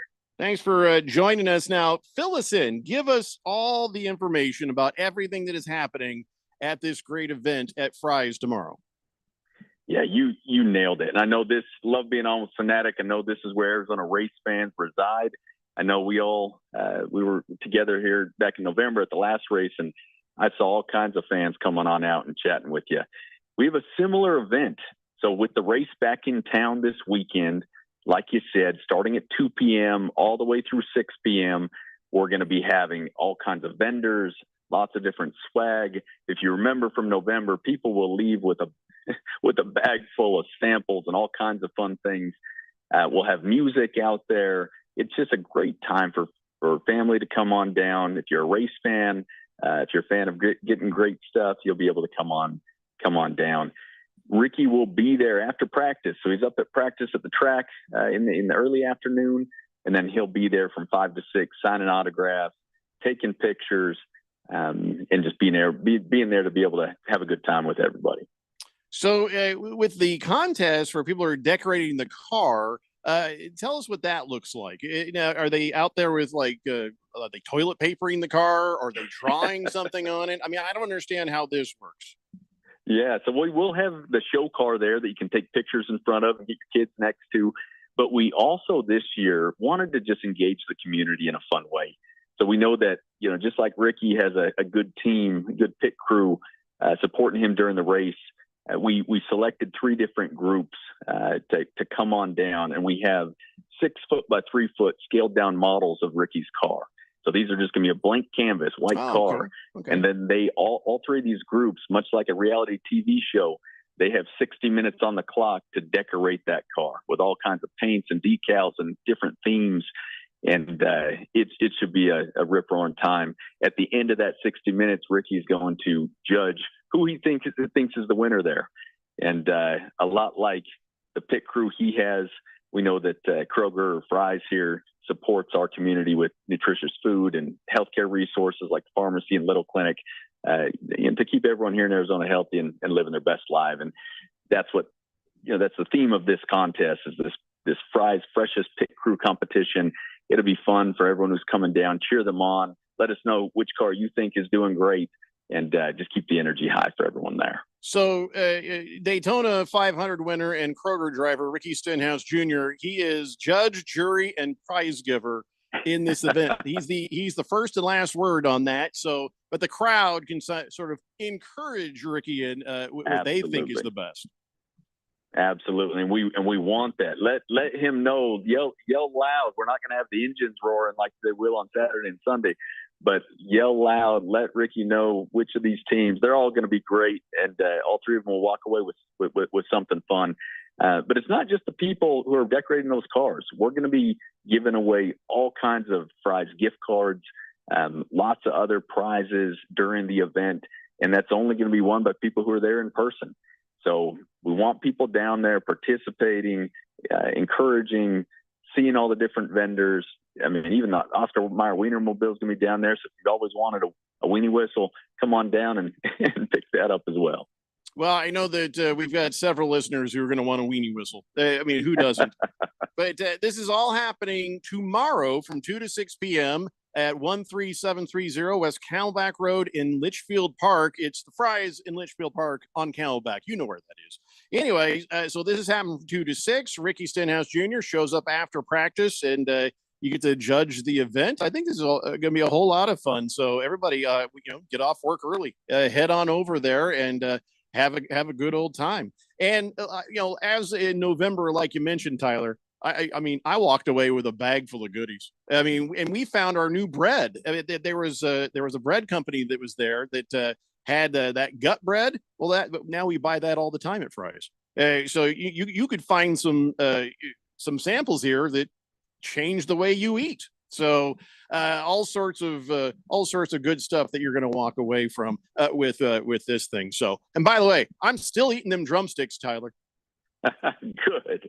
Well, we love it. We'll keep you supplied. All right. So that's Tyler Farnsworth. Thanks so much for being with us. And everybody, again, Fry's Food Store over in Litchfield Park. And this is just going to be a whole lot of fun with Ricky Stenhouse Jr., the Oscar Mayer Mobile, and all sorts of more stuff than even that. So we will see you out there. Thanks, Tyler. Sure appreciate it, man. Thanks. We'll see you all tomorrow. Appreciate you.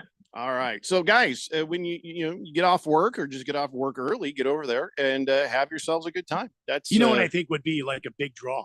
Okay, I was hoping you wouldn't say anything because I was worried that they were going to be worried that you'd steal that car. What would be a great draw is if Ricky got in the Wienermobile, sure, and did some donuts in the parking lot there. Oh, that would be great. Is Tyler still on the phone? We should suggest that. We got to get Ricky in the Wienermobile and have him to do some exhibition driving. Maybe set up some pylons. I don't know. Maybe some of the people out right there through you. You want to drive. You want to drive the Daytona car, and he drives the Wienermobile, and you want to set up a race. Should be a race between Ricky and myself. I'll drive Ricky's car. He could drive the Wienermobile. Best man wins. Is Tyler off the line? I hope he is. I hope he didn't hear anything. Because I could probably beat Ricky in that 900 power, that 900 horsepower NASCAR. I wonder how many horsepower the Oscar Mayer Wienermobile has. 8. I think it has to have a good deal more to carry that giant wiener around. No, it's got about 8. Believe me, I know. 888-368-1580. So now somebody's got to Google how many horsepower does the Oscar Mayer Wienermobile have. Yeah, not me though. I'm really curious now. Mm-hmm. I'm not putting wiener into my search history. I'm not doing that. Sorry. I know what you're trying to do. I saw Keon did not even move to type. No. Why? I know this show. Damn. Keon and I, we're on to you, Jeff. I've known you for long enough. I would really like to know what the horsepower is on. No. Oh, darn. No. 8. Okay, fine. That's fine. Moist One says, any chance Danica Patrick shows up? Like 0% chance. No. Yeah, that's ancient history. Danica used to date Ricky. Yeah, Ricky she might show up and throw like a box of his stuff, like a plant and a coffee mug and maybe a shirt. Here's your crap. She's not going to do that. It'll come flying right out the moving car window. She's not going to do that. But yeah, probably not. All right, let's get caught up on the text line here. I guess the Jet says, if I had to guess, oh boy. Between Jeffrey, wait, sorry. Well, that's weird. Oh, I'm sorry. The text line is malfunctioning at that point. I clicked on the Jet, but it brought up Big George here. The Jet says it is not a coincidence that Jeffrey's not going to be on the show tomorrow. Man, I want to get me another bag of free stuff from Fry's. He's going to be out there for sure. Yeah. The Jet says, if I had to guess between Jeffrey, Randy, or Keon, I would guess that Jeffrey would want to drive the Wienermobile. I think we all would. I think we all would like to take a try. It's a ridiculously shaped vehicle. Of course, who would not want to drive the famous, the legendary Oscar Mayer Wienermobile? All of us would want to drive that. I had the pleasure of driving the back end of a ladder truck once at a radio remote. And I can't believe those Phoenix firefighters were so irresponsible. They let me actually do it. I got to sit in the back where the ladder had its own steering wheel, and we drove around the parking lot, and I narrowly avoided hitting some parked cars. And I'm back there the whole time going, why would they let me do that? I'm 23 years old. How is this a good idea? This is a very bad idea. But they're like, hey, we love you, Jeffrey O'Brien. Get in there. I'm like, hey. And then they're like, what's this button do? Well, that lifts the ladder. Why not? Like, no, don't do that. It just don't put me at the controls of something like that. So they knew who you were. Yeah. And they still let you do that. See, I wouldn't want to drive the ladder. I want to drive the truck. Oh, the very, very front part. Yeah, I'd want to drive the entire truck. Yeah. But I was in the ladder. Well, Slow-Mo Zoe says it's 300 horsepower. Really? The Oscar Mayer Wienermobile's 300 horsepower. Or is he doing this so you have to fact check him? Then you type Wiener into your search history. Yeah. Wonder what kind of engine that is. Like Chevy Big Block or something? I don't know. No. Brunswick guy says, well, Tony Bredinger is a star female NASCAR driver, and she is 10 times hotter than Danica Patrick. Just ask Randy. He knows. Oh, is that his new girlfriend? I actually don't know. We don't know what you're talking about, Brunswick guy. Wiggy Mapiggy says, doesn't David Pearson drive the Wienermobile? No. He David Pearson, Or the you just Silver calling him a Fox. wiener? No, the Silver Fox is no longer driving. No. Quiet Cannon says, including mustard, relish, and onions, fat Oscar Mayer jalopy has like 21 horsepower. I don't said think 8. that's real. So I think it's more like 300. It's 8. Prison Wallet says he would not be doing donuts, in the Oscar Mayer Wiener. He'd be hot dogging, Randy. Don't give Prison Wallet a 2-minute. No, don't. I don't want to give him a 2-minute penalty. He'll cut you. Bear Claw says, I heard Danica wanted to drive Ricky to Fry's, but he didn't want to be late. You didn't want to crash is what I would have said. He says, Bear Claw, or what is my name? You're Bear Claw, because you said you wanted to be Bear Claw. Bear Claw. Yeah. Let's see. Pierre, he says, I can, he said, this is the first time you've ever had a guest on the show. He's surprised at that. We occasionally rarely have people on the show. Rarely. Well, I just figured Tyler could tell us more about hell what's yeah. happening tomorrow. And then just, yeah. that was just helpful. Yeah. Either going to be something that's helpful for you guys or somebody really, truly famous. So, yeah. Hefty Lefty says, I appreciated you getting Professor Farnsworth there on the show to let us know about this sweet event. Slightly disappointed that he didn't start with good news, everyone. It's a Futurama reference. Oh, man. Kiss the Cook says, ask Mitch Green. Who's Mitch Green? I don't know. He says, ask Mitch Green about talking smack to Tyson. Is that kid on the plane? Is that who that is? I am trying not to cough right now. I'm sorry. Whistling Gerbil says, you think Pepperdine will cover the -5.5? That's a close one in halftime. Well, that's a question for Keon. If he thinks Pepperdine can cover the 5.5. I do not know enough about Pepperdine to even begin to tell you. Okay, yeah, Mitch Green. I couldn't remember off the top of my head. Mitch Green was like partially a gangster, partially a boxer.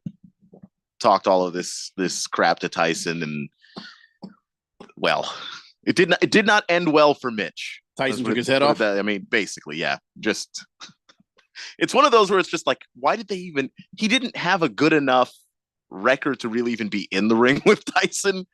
That was just one of those. No, this one's personal. I'll take that. Raven Kid says, I've been on the blender for 4 hours. Was I helpful or famous? You were neither, and I don't know how you were on for 4 hours. It's only a 3-hour show. What the hell is he talking Maybe you started texting before the show, but that's still not being on the blender, is it? Heavy Metal Maniac says, Jeffrey, are you going to be broadcasting out there tomorrow like you did last November? No, we're not. No, we're not. This is just a go and have some fun kind of event. Big George says, I can attest. Okay, I don't want to talk about Ricky Stenhouse Jr.'s girlfriend here. I don't even know what you're talking about. Bruno Baller says, I'm surprised you guys, think you will. Damn. Think you will again. I'm surprised you guys. Think you will happen to the best of us. Seriously, it's still going. Hoops Among Us hasn't been stalled by Think You Will.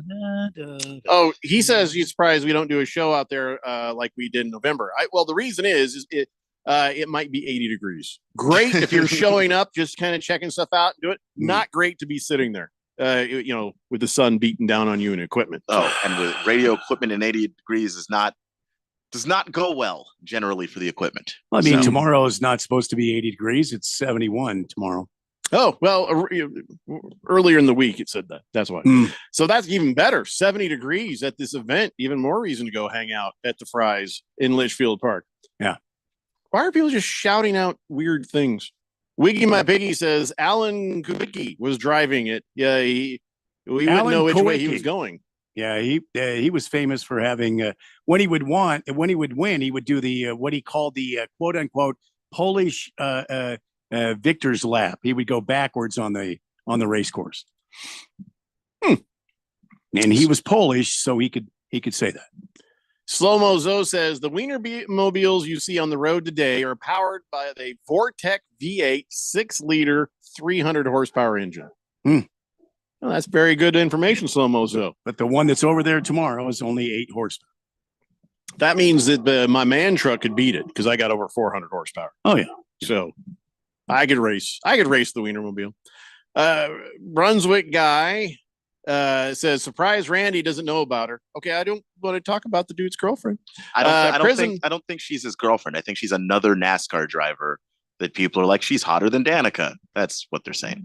Prison Wallet just shouted the F word, and I'm not sure why. Because you can't read it. Is it because you wanted to have the whistle blown, or you were upset that the whistle got blown? I'm pretty sure that's the one. Either way, we're looking to make you happy. The Jet says, "Does Dick Trickle drive the?" He's not driving. He's dead. This thing has just gotten worse. No longer with us. He's no longer here. Oh, that's right. Raven Kid was on the draft special. Okay. Yeah, and we hung out way longer than we intended to because we were thinking, oh, let's see what Bill Belichick does, and then we were just really disappointed. Yeah. And I turned the radio off after that. Yeah. All right, everybody, show's over. Yeah, we did. No, I'm not even kidding. That's not a joke. That's like, yep. Well, I won't say the time that we ended. I don't remember what it was, to be honest. But it wasn't at the. What was the name of the this hour. girl? I don't see. Yep, I'm looking at the Cup drivers. I don't see any girls. Oh, I just want to move on. So I don't see any girls in here. They've got a giant cardboard cutout of her at the Raising Canes. She's one of their drivers. At the Raising Canes. Yeah. So and she's a driver too. And she's a driver in the. I don't know. He certainly has a type. I don't think he's dating her. No, I don't think so. I don't think he's dating her. But what are the kids calling it these days? They don't have any relationship at all. Oh, then why is everybody saying this? Because they just wanted to point out that she's hotter than Danica. That's the only thing that they wanted to say this whole time. I think. Can I just say this? Yeah. There's a lot of people hotter than Danica. I just saying we don't need this. Swazman says my parents are from Chicago. A Polish with a sauerkraut is routine around there. Very authentic. I have no idea what's going on with today's show. Still don't see anybody in here that's a girl. They're all males. I don't. You can just go ahead and just. I mean, you wouldn't look up the horsepower on the Wienermobile, but this I don't need to. Up? It's 8. It's 8. Kiss the Cook says it's got to have a big engine to get that big wiener up a hill. I personally know. All right. We're just going to take a damn break. When we come back, let's get to some football. We got to talk some NFL football. It's the Daily Blender here on 1580, The Fanatic. Hey, I'm Andy. If you don't know me, it's probably because I'm not famous. But I did start a men's grooming company called Harry's. The idea for Harry's came out of a frustrating experience I had buying razor blades. Most brands were overpriced, overdesigned, and out of touch. At Harry's, our approach is simple. Here's our secret. We make sharp, durable blades and sell them at honest prices for as low as $2 each. We care about quality so much that we do some crazy things, like buy a world-class German blade factory. Obsessing over every detail means we're confident in offering a 100% quality guarantee. Millions of guys have already made the switch to Harry's, so thank you if you're one of them. And if you're not, we hope you give us a try with this special offer. Get a Harry starter set with a 5-blade razor, weighted handle, shave gel, and a travel cover, all for just $3 plus free shipping. Just go to harrys.com and enter code SIMPLE at checkout. That's harrys.com, code SIMPLE. Enjoy. At Bet365, we don't do ordinary. We believe that every sport should be epic. Every goal, every game, every point, every play. From the moments that are legendary to the ones that fly under the radar. Whether it's a game-winning goal in the final seconds of overtime or a shot on goal in the first period, whatever the sport, whatever the moment, it's never ordinary at Bet365. 21 plus only. Must be physically located in Arizona. If you or someone you know has a gambling problem and wants help, call 1-800-NEXT-STEP or text NEXT-STEP to 53342. You know, it seems like everybody's talking about the traffic on Valley Roads these days. You know what else everybody's talking about? The absolute best restaurant to take your family and friends to. Kasai Japanese Steakhouse. Now with 2 Valley locations. No one does it better than Kasai, where talented Teppanyaki chefs create the food, the fire, and the fun of teppanyaki. Kasai Japanese Steakhouse is dinnertainment at its best, where a delicious 7-course meal is prepared right at your table with flair. It's a perfect choice for any occasion. Choose from over 50 different items and combinations of teppanyaki. Looking for great dining without the show? Kasai offers an awesome selection on Asian-inspired dishes and tasty sushi. Happy hour deals daily from 6 p.m. and enjoy outdoor dining on the heated patio. So whether you're here for spring training, March Madness, or just to enjoy the Arizona sunshine, don't just take your guests to dinner. You take them to Kasai Japanese Steakhouse with 2 locations, Scottsdale and now in Peoria at the 101 in Northern. Go to KasaiTeppin.com. That's Kasai Teppin.com or search Kasai on your mobile phone. Come join American Furniture Warehouse and see our amazing deals on sofas, sectionals, recliners, bedroom furniture and mattresses, dining room furniture and accessories. AFW has the latest styles, largest selection, and lowest prices anywhere. Our warehouses are full and ready for you to take your new furniture home today. At American Furniture Warehouse, you'll find the perfect items for your space at a price you'll love. Visit one of our 3 Phoenix area showrooms or shop online at afw.com. afw.com. Before becoming a professional announcer, I took the announcer oath, which forbids me from misleading listeners. Just wrap your heads around the reality of that. That means I speak the truth when I say you can listen to us on your smart speaker. Just say, listen to 1580 The Fanatic.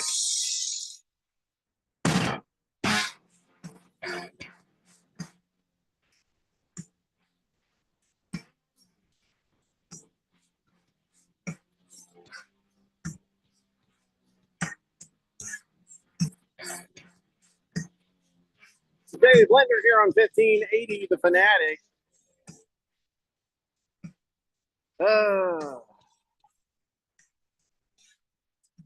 Scratch Me Because says, would you feel comfortable driving the Wienermobile in reverse? He says, I wouldn't. I imagine you have mirrors. I don't see why that would be a problem. Driving the Wienermobile. Just without knowing exactly how much vehicle you have behind you, might be a little tough. Whistling Gerbil just sent over. Pepperdine 56 and the other team 9. Yeah, I don't. I think they've more than covered. I think you're fine. Yeah. Raven Kid says, can confirm Tony Redfinger is hot. Okay, I don't. Again, just don't. Who? Don't Redinger. I don't know. The Jet says, if you look from third from the right, I just don't care, guys. I don't need to see this. Mr. Wilbur says, I just turned the radio on for the first time today, and the topic seems to be on Wiener. Here's a question for you. On a 53-man NFL roster, because we're talking about football this segment, right? How many Wieners are there? I would imagine that'd be 53 on the roster. Not sure how many are on the practice squad, but that's 53. Ringless Joe says, if you feel bad about your money management skills, just remember the Denver Broncos paid Russell Wilson $242 million. Oh, my God. It seemed like a good idea at the time.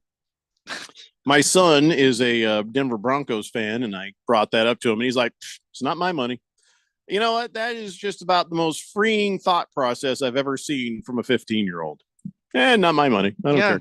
It's just, if you want your team to win, though, he's like, somebody will be doing the job next year. I don't care who. It is your team's cap space. I mean, it's if that doesn't matter that much to you, well, go on right ahead. He's like, cap space, map space. Could I have $10? I want to go to the movies because he's 15, I guess. Yeah, but the real problem that people are having right now are these Chiefs fans. Remember, they had that game between the Chiefs and the Dolphins, January 13th, and it was like, holy crap! It was 4 degrees, 20-degree wind chill. By the time the game was over, it had gotten down to minus 9 degrees. It felt like was minus 28. And we're wondering why now, fast forward to today, a couple months later, about, 70 different fans are like, well, maybe I got to go ahead and amputate the tips of my fingers now. There's going to be a bunch of Chiefs fans named Lefty, Stubby. It's just out of control. 70% of the frostbite victims from that game are right now having conversation with doctors on whether they should amputate or not. Imagine that. Imagine standing in -9 degrees, which felt like -28 for 3+ hours, and having no consequence from that. Like that, of course, there was going to be some kind of consequence. What do you think happens when you start to reach those temperatures? These people who had got the frostbite, that one person took their gloves off for just 5 minutes to put up a tent. Frostbite. Now you're going to have sensitivity and pain for the rest of your life, and you'll always be more susceptible to frostbite in the future. And so, a lifelong ailment from trying to be tough people and go to that game. I always think about the Buffalo Bill fans and the people who live in cold weather who sit there with their shirt off and like, I wish it were colder. I wish you were smarter, because now your texts are going to come through really badly. Your typing is not going to be what it used to be.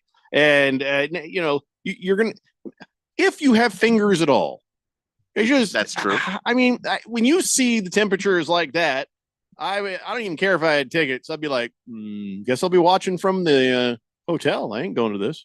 I'm not going to sit outside in that and have parts of me fall off. Sell them and stay home. Let somebody else get frozen. Ooh. Craziness. It's not manly. It's dumb. Or be incredibly prepared for this. Like that the temperature might want to do a little search on what happens to your body once you get below 20 degrees and you start going down closer to 0. It's just going to be your body. You're a human being. You're not designed to be there. 70 people who at one moment were like, I'll be fine. And now 70 people are like, Doc, are you sure we got to cut that off? Are you sure? They're like, well, here, grab this pen. See, we're going to have to cut that off because you can't even do that. Just you big, black, nasty, gnarly, rotten fingers because you got frostbite. Dumb. How dumb are you? I hope none of those were somebody's kids. They were 71,000 people in attendance. So 70 out of 71,000. Most of those people managed to not get frostbite. So what you're saying is these are 70 really friggin' dumb people. They are dumber than the other dumb people who showed up that day. Well, so I looked this up, and right on the front page here on NBC Pro Football is a guy without a shirt on wearing like overalls. Yeah. At that game. You're insane. A man does not need nipples. Fair enough. Frostbite, they fall off. Okay. You can live without them. But it's still going to hurt. Well, yeah. And and what other damage that you managed to have? Like if you're wearing just overalls, then you're not wearing gloves and and just overalls. You're probably gloveless too, which is the extremities are where you really got to worry about stuff. And clearly some of these people were not concerned enough. When you get frostbite, first your fingers turn red, then they turn purple, and at that point it's too late. And that will happen very quickly at -4 degrees or -9 degrees or in a wind chill of -20. How dumb. are you? Dr. Megan Garcia from the Grossman Burns Center, medical director, said 70% of the patients who suffered frostbite during this period of extreme cold in Kansas City are being advised to schedule amputations. Yeah. They're having their appointments right now. Yeah. I mean, I went to a Titans game one time. Holy and it mackerel. was 28 degrees. It was a December game. And that was already too much for me. I was like, that is as cold as I am willing to go to a game. I will not go to anything colder than that. And I barely enjoyed the experience I had. The Titans won at least, so there was that, but that's about it. Kringleberry says Wim Hof could have withstood that whole game in a Speedo. Easy. Chiefs fans are just dumb. Who's Wim Hof? Wim Hof. No idea what that means. Jonesy says late to the convo, but I skied in negative 25 degrees in Colorado early January. They can do it. I would bet you wore gloves, Jonesy. I would bet you didn't sit there with no shirt on. Yeah, I bet lots you of, had layers. padding. Like I said, most of the 70,000 people in the building that day managed to not get frostbite, at least so far. Slim Pickens Hat says, I was at a Denver Broncos game 30 years ago, ran into the naked guy in a barrel trying to stay warm in the bathroom. He looked so tough on the TV, but boy, was he freezing his butt off in the bathroom. Yeah, that's where most people go in these cold games. You end up watching the game in the bathroom TV. You could have just stayed home and watched it on your actual TV and never been cold in the first place. You would never see me as naked guy in a barrel. You'd see me as guy wearing a very big coat. I mean, look, I would look like the Michelin Man. Yeah, with the jacket I'd be wearing. Oh, yeah. That's I'd have out of your mind. fur. Oh, you wouldn't see anything out of me except my eyeballs. I'd be happy. Yeah. I'm so tough. It's not manly. It's just dumb as hell. Just get the hot hands, hand warmers, all the stuff you need. Get all of it. Stop this. This is so dumb. Just not impressed. Like, not only do you simultaneously live in a time period where you have the technology to not do this ever, and then you did it on purpose, you somehow did it badly while you were doing it. You just you showed up in overalls and you got frostbite. I'm sorry. I don't feel bad for you. I don't. You made a decision that was dumb. It was a very stupid thing to do. Well, the other thing is they live in Missouri, so that's the. Yeah. I mean, but some Otherwise people known as misery are born there and can't leave. So I don't blame everyone. So let me ask you: they did a survey, and a survey of 2,000 men, and they asked them and said, so how do you feel about certain things? And it turns out half of men feel pressured to act manly. They say that they feel held back from revealing their true selves, and 29% admitted they wish they could embrace their feminine side more. So there's a lot going on here with this study. First off, if you feel pressured to be manly, you're not. You either are manly or you're not manly. If you decide to identify as manly, that's all good and cool. But that doesn't mean we give a hard time to the people who aren't manly. We're just talking about if you identify with manly, we would say whether you are manly or not. Freezing your fingers off isn't manly. It's dumb as hell. And I sure hope that you didn't feel societal pressure to lose 8 digits or whatever could be happening to some of these folks. Because I mean, frostbite starts at the end of the extremities. It starts to work its way back up. Hopefully nobody lost a hand or part of an arm, because that's worse. But seriously, have you ever felt pressure to act manly? Just be yourself. Just don't worry. So you're like, I got to go to this game and I take my shirt off and I got to show them I'm nobody thinks, wow, they're manly. We just think you're a moron. It's just dumb. I just dumb as hell. There's no getting your head around that one. There's nothing that should make you feel like you have to stand out in negative 9 degree weather. There's just nothing should be able to cause you to do that if you didn't really want to do that. The Jet says, I'm conflicted. If a guy is on TV with no shirt, in that cold, does he get a man card accreditation or did he get something amputated? Is his man card revoked? It has nothing to do with it. If you're out there and you're like, you get nothing. You get frostbite. That's what you get. That's all you get. You don't get a man card accreditation. You don't get a revocation. I just shake my head and call you el stupido, which is Spanish for you're really dumb. Jonesy says, I think the manliest thing you can do is to be yourself. Unless, of course, you want to show your feminine side and be a girl. That's not manly. Well, I mean, just you decide you want to be a girl. There's nothing wrong with that either. Again, the idea of being manly is you either are manly or it's a choice to identify as manly. That's it. It's not about sexuality. It's not about the choices that other people make. When we talk about you're going to get a man card violation, that's only if you've decided, hey, I'm a manly guy. All right, you're a manly guy. We're going to hold you to that standard. But we're not going to use it to beat everybody else over the head. I think that's decisively not manly. Ringless Joe says Nikola Jokic might be the Joker, but Kevin Durant is Batman. Okay, completely not related to anything we're talking about, but a couple days late, but thank you. 1 hour left of this show we call the Daily Blender here on 1580 The Fanatic. Hi, I'm Henry Winkler. My eyes are very important to me. My eyes connect me with everything I love.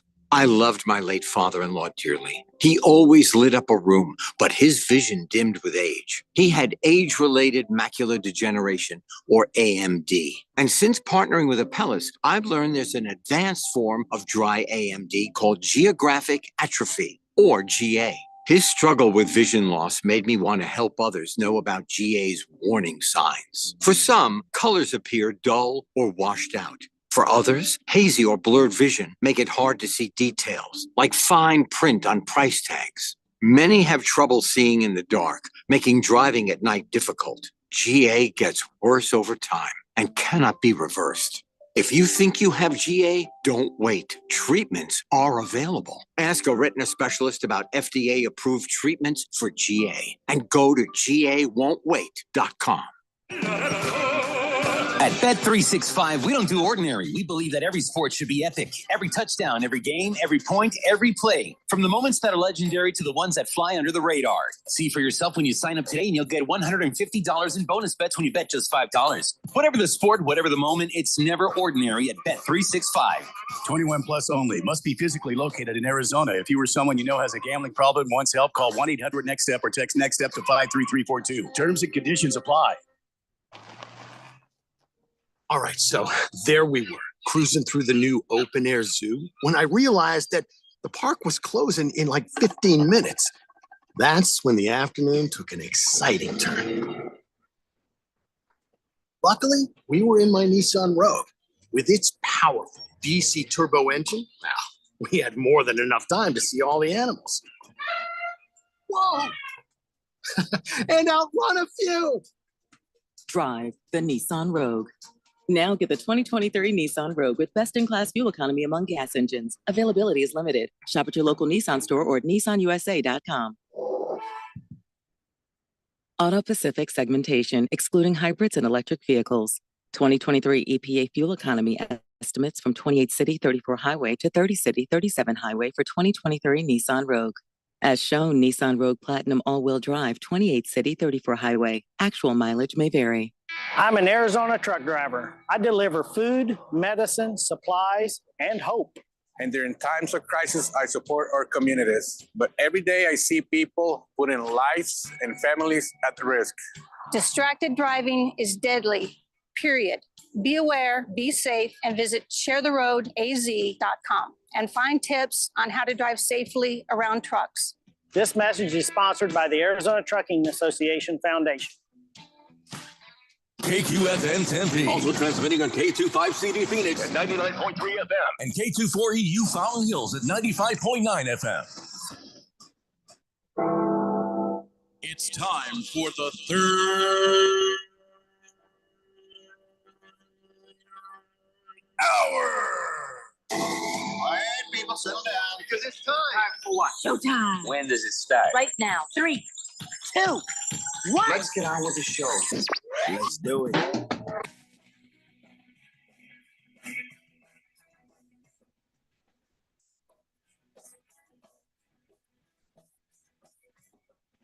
All right, everybody, it's 5 o'clock here on the Daily Blender. I'm your good friend, your radio pal, Jeffrey O'Brien, alongside Randy White. Got Keon Rose in the control room, and you guys are on the Fanatic text line, 888-368-1580, as we broadcast live in the Harmon Solar Studios in Scottsdale. And I want to remind everybody, we got the Harmon Solar 1580 The Fanatic Bracket Challenge. It is all set and ready to go. If you were in it last year, you're in it again this year. All you got to do is log in and make sure you got your credentials straight.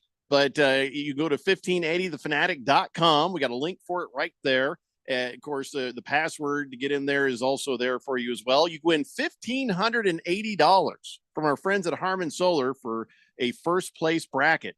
You don't need a perfect bracket. You got to have the best bracket. Then there's a second place gift card to Kasai Japanese Steakhouse. So be sure to go to 1580thefanatic.com to get that information, and also the information on that great event over at Fry's tomorrow, where you can meet Ricky Stenhouse Jr. That info is there as well, right there at the top of 1580thefanatic.com.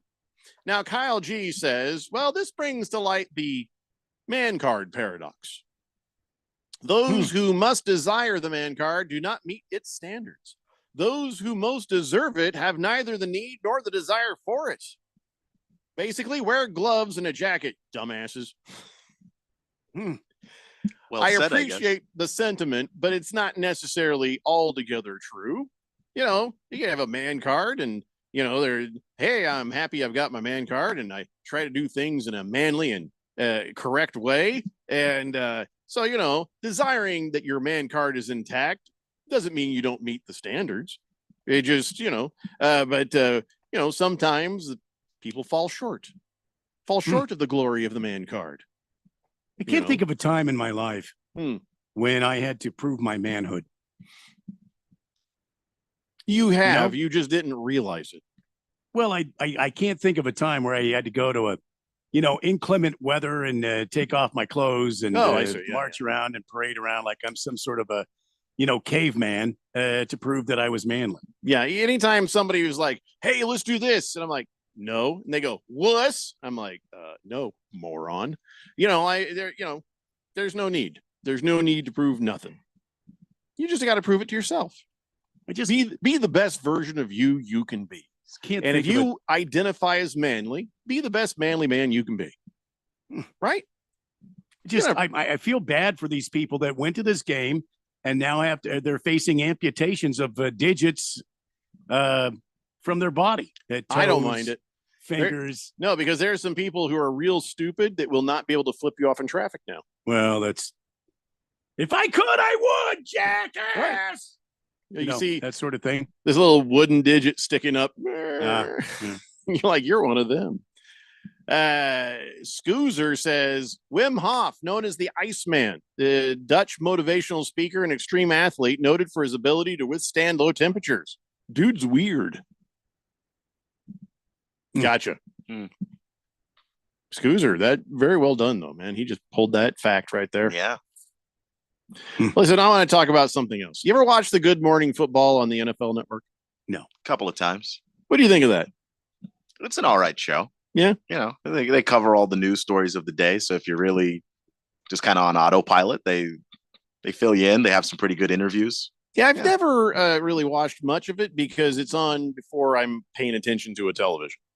That's the main reason. But Kyle Brandt is on there, and he's kind of entertaining. Yeah. And then Schrager's on there, and he's a pretty good insider. He's pretty smart about stuff.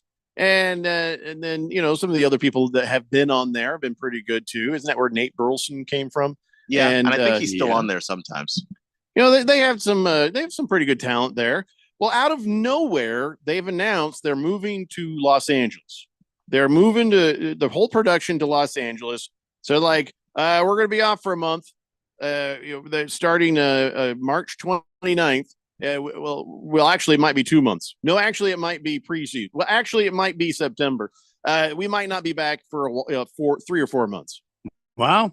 Wow. Okay. That's yeah, a it's a choice. little bit weird. And then they're like, and when we come back, it's no longer a 3-hour show. It's just gonna be a 2-hour show. What the hell is going on at Good Morning Really?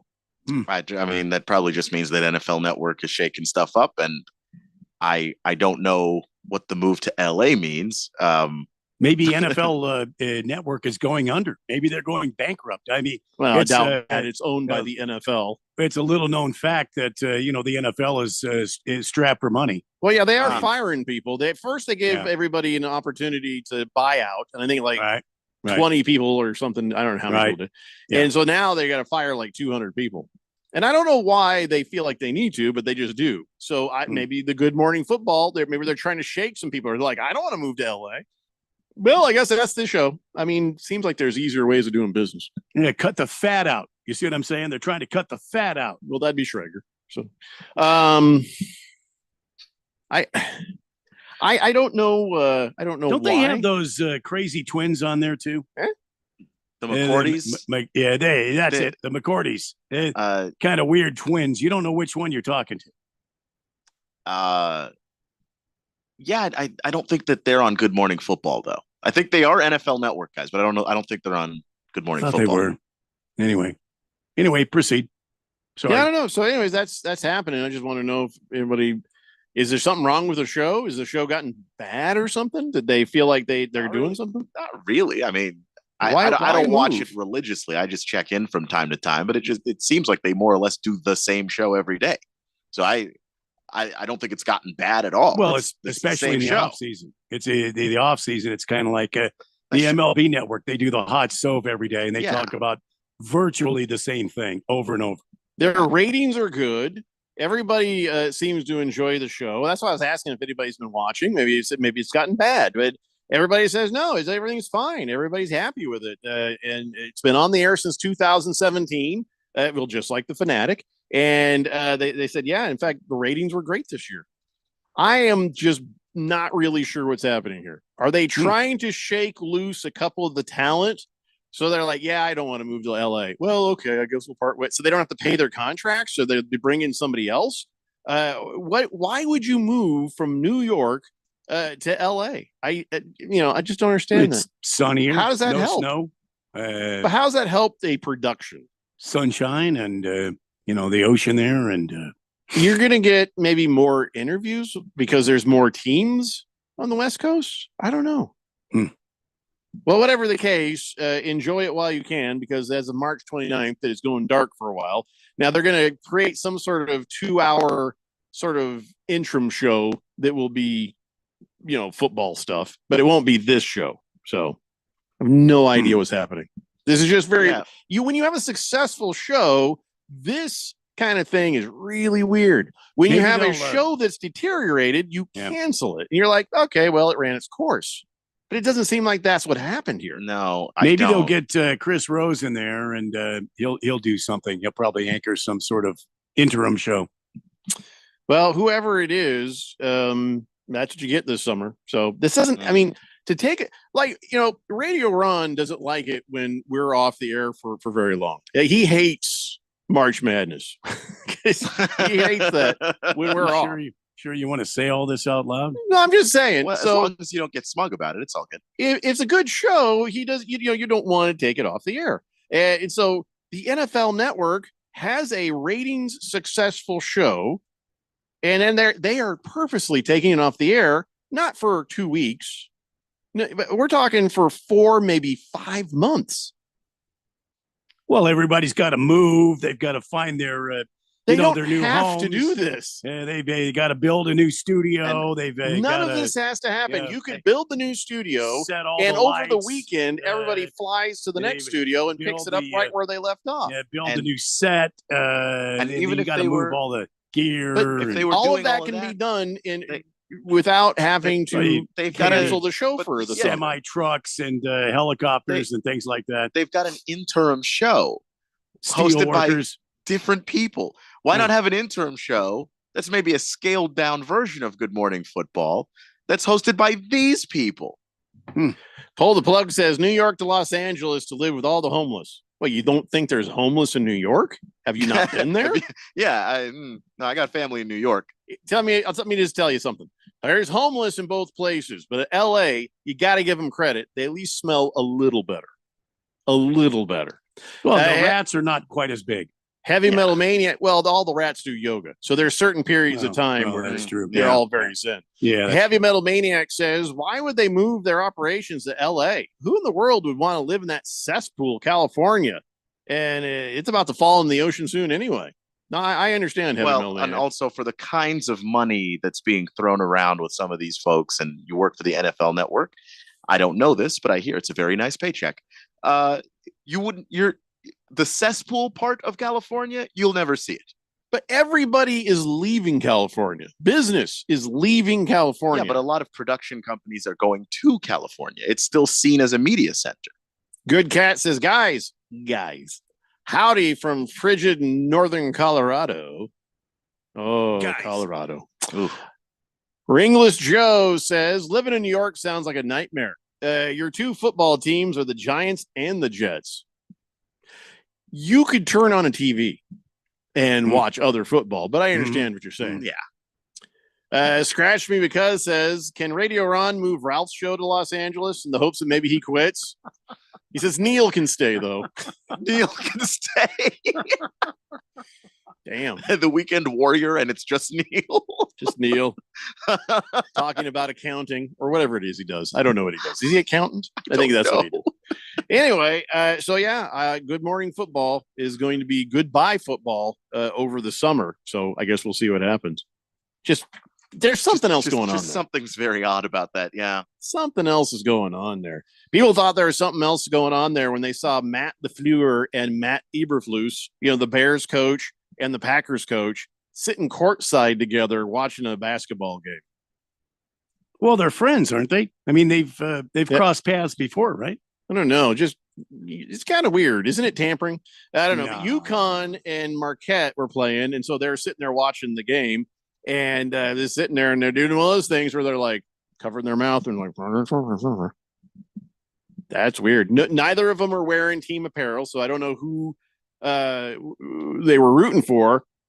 But they Aren't they used to doing that, though? I mean, they cover their mouths when they're calling in plays and stuff, right?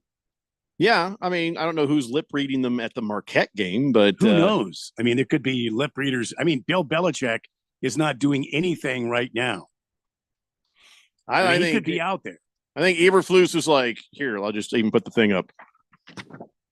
All right, let's like you can't hear me if I do that. Hey, Matt. Yes, Matt. Please take Justin Fields.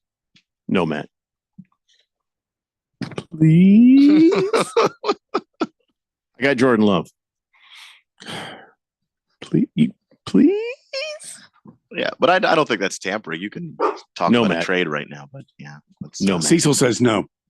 It's the only thing I can think of is he's trying to unload Justin Fields to the Packers. But outside of that, which wouldn't make any sense. Kind of wondering the hell's going on. Well, isn't he unloaded Justin Fields to the Vikings now? Well, that is what we hope is happening. That is what the reports are saying, is that there's a connection between Justin Fields and the Bears. I keep refreshing my screen on that, just hoping.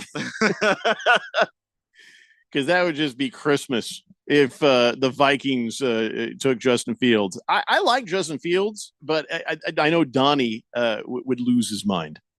And that would make me happy. Baby Got Dak says, I would assume they might be consolidating studios, Red Zone Studios across the street from SoFi Stadium. No, they got like some sort of like 5,000, 6,000 square foot studio, which, by the way, for studio, that's not big. But they have a space that's about 5,000, 6,000 square feet, but they're getting ready to move into. I don't know if it's connected with where the Red Zone Studio is, but again, if you know TV, and Randy, I know you do, that's not that big of a space for a major television production. Not a lot. Something is going on. Kringleberry says, apparently there was a Scotsman at that Chiefs game, and his manly extremity had to get amputated from frostbite. If you don't believe me, just have Randy Google Scottish wiener amputation. No. Don't. It's a trap. No. Feel like that's a trap. Yeah, I'm not. Nice try. It's a trap. But now I do wonder what everybody says the Scottish man does not wear anything under the kilt, right? How do you keep stuff warm in freezing temperatures? Then you're just like, you put some pants on. You just screw this, and you're just putting on some pants, right? If there's anybody Scottish out there that knows, I don't know, but I know the kilts are made out of like wool, aren't they? I bet they're only going underwearless in the summer. I don't think they go underwearless or pantsless in the winter. That'd be dumb. Hey. Chief Skull says, to hell with New York, to hell with California, to hell with Boston. Move all the productions to Tijuana. Why? You have to move the donkey shows out of the way, wouldn't you? I mean, they've already got the market covered. Yeah, kind of all have the production space there. Kyle G says, you see, Jeffrey, we own the Bears. So when LaFleur wanted to go to the game, he called Eberflus and said, hey, buy my ticket, bitch. Also, come with me so you can buy my snacks too. No, that checks out. No. You are correct. The Packers do own the Bears. Yeah, could have been paying off a bet, sure. No, it's not a bet. It's just Packers own the Bears. The Packers own the deed and everything that the Bears are. That checks out. Mystery solved. Thank you, Kyle G. By the way, there are cold weather kilts with like basically the undergarment lining sewn into. Just like kind of tuck your stuff into a little warm pocket. It's built in. I've got I thought of my everything. cold weather kilt on today. That Keon will look up.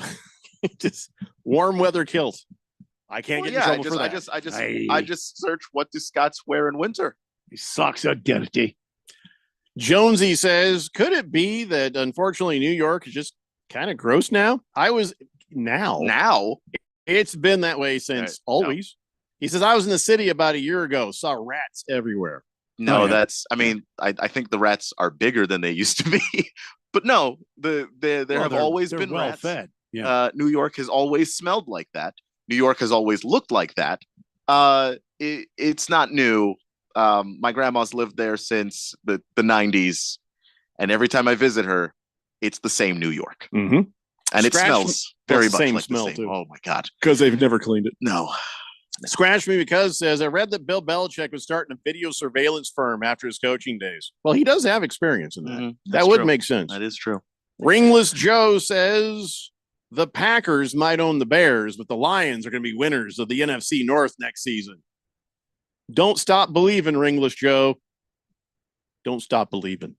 Slow-Mo Zoe says Sports Illustrated has an article on the move, and they call it very bizarre, and they have no answer.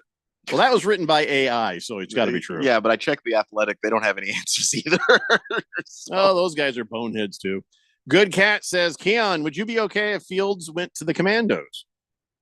Not long term. I just think that you start with a rookie deal. Like Justin Fields, the rookie deal window, if you pay him, you're paying him $15 million.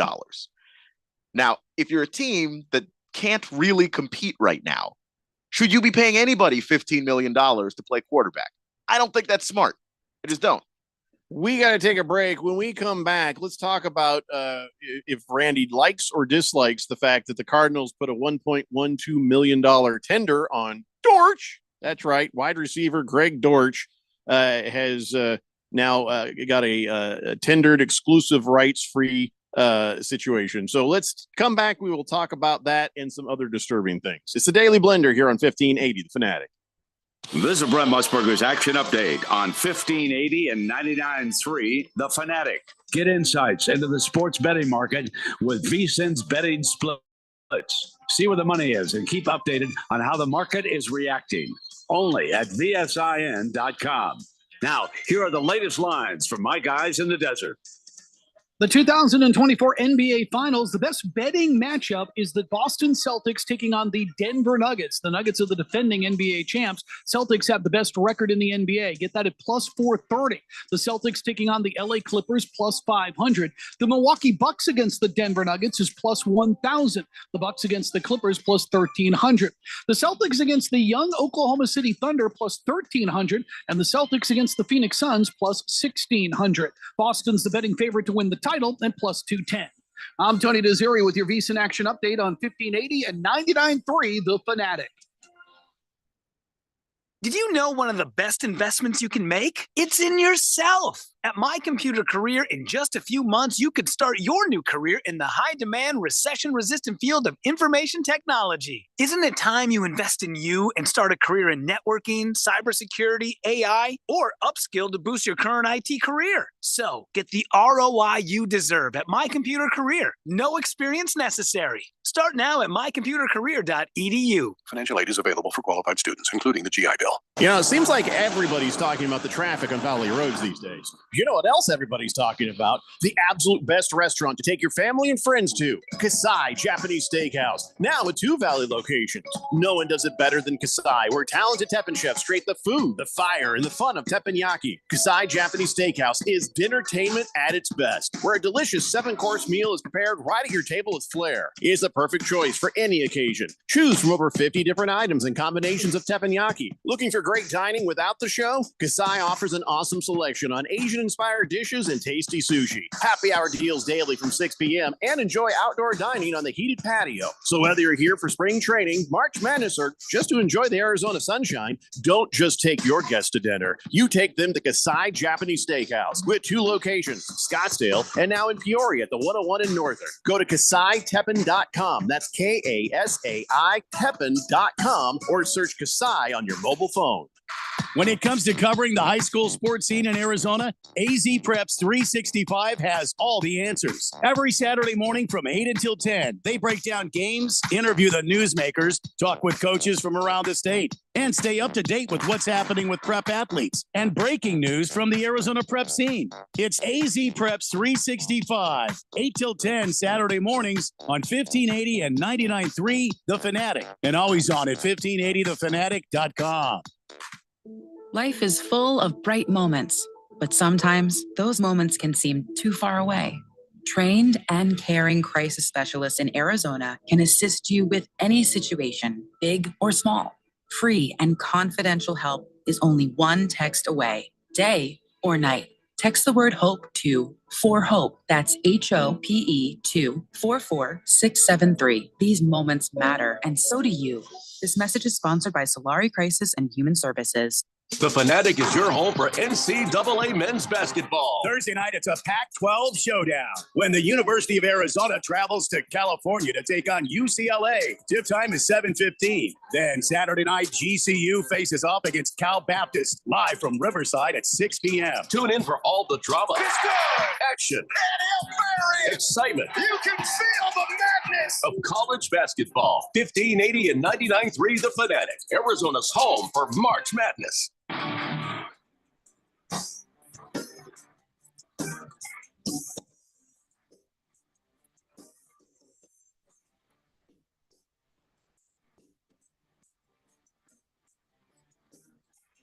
Hey, Blender here on 1580 The Fanatic. All right. Greg Dortch. I just like saying his name. Dortch. A wide receiver. Let me give you his stats from last year. He had 24 receptions, 280 yards, and 2 touchdowns. He made 52 catches for 567 yards and 2 touchdowns the year before. And I guess he's spent some time as a kick returner, 55 punts, an average of 8.1 yards a return. That's not bad. That's not a bad what is a good return for a punt returner? I feel like that's not too bad.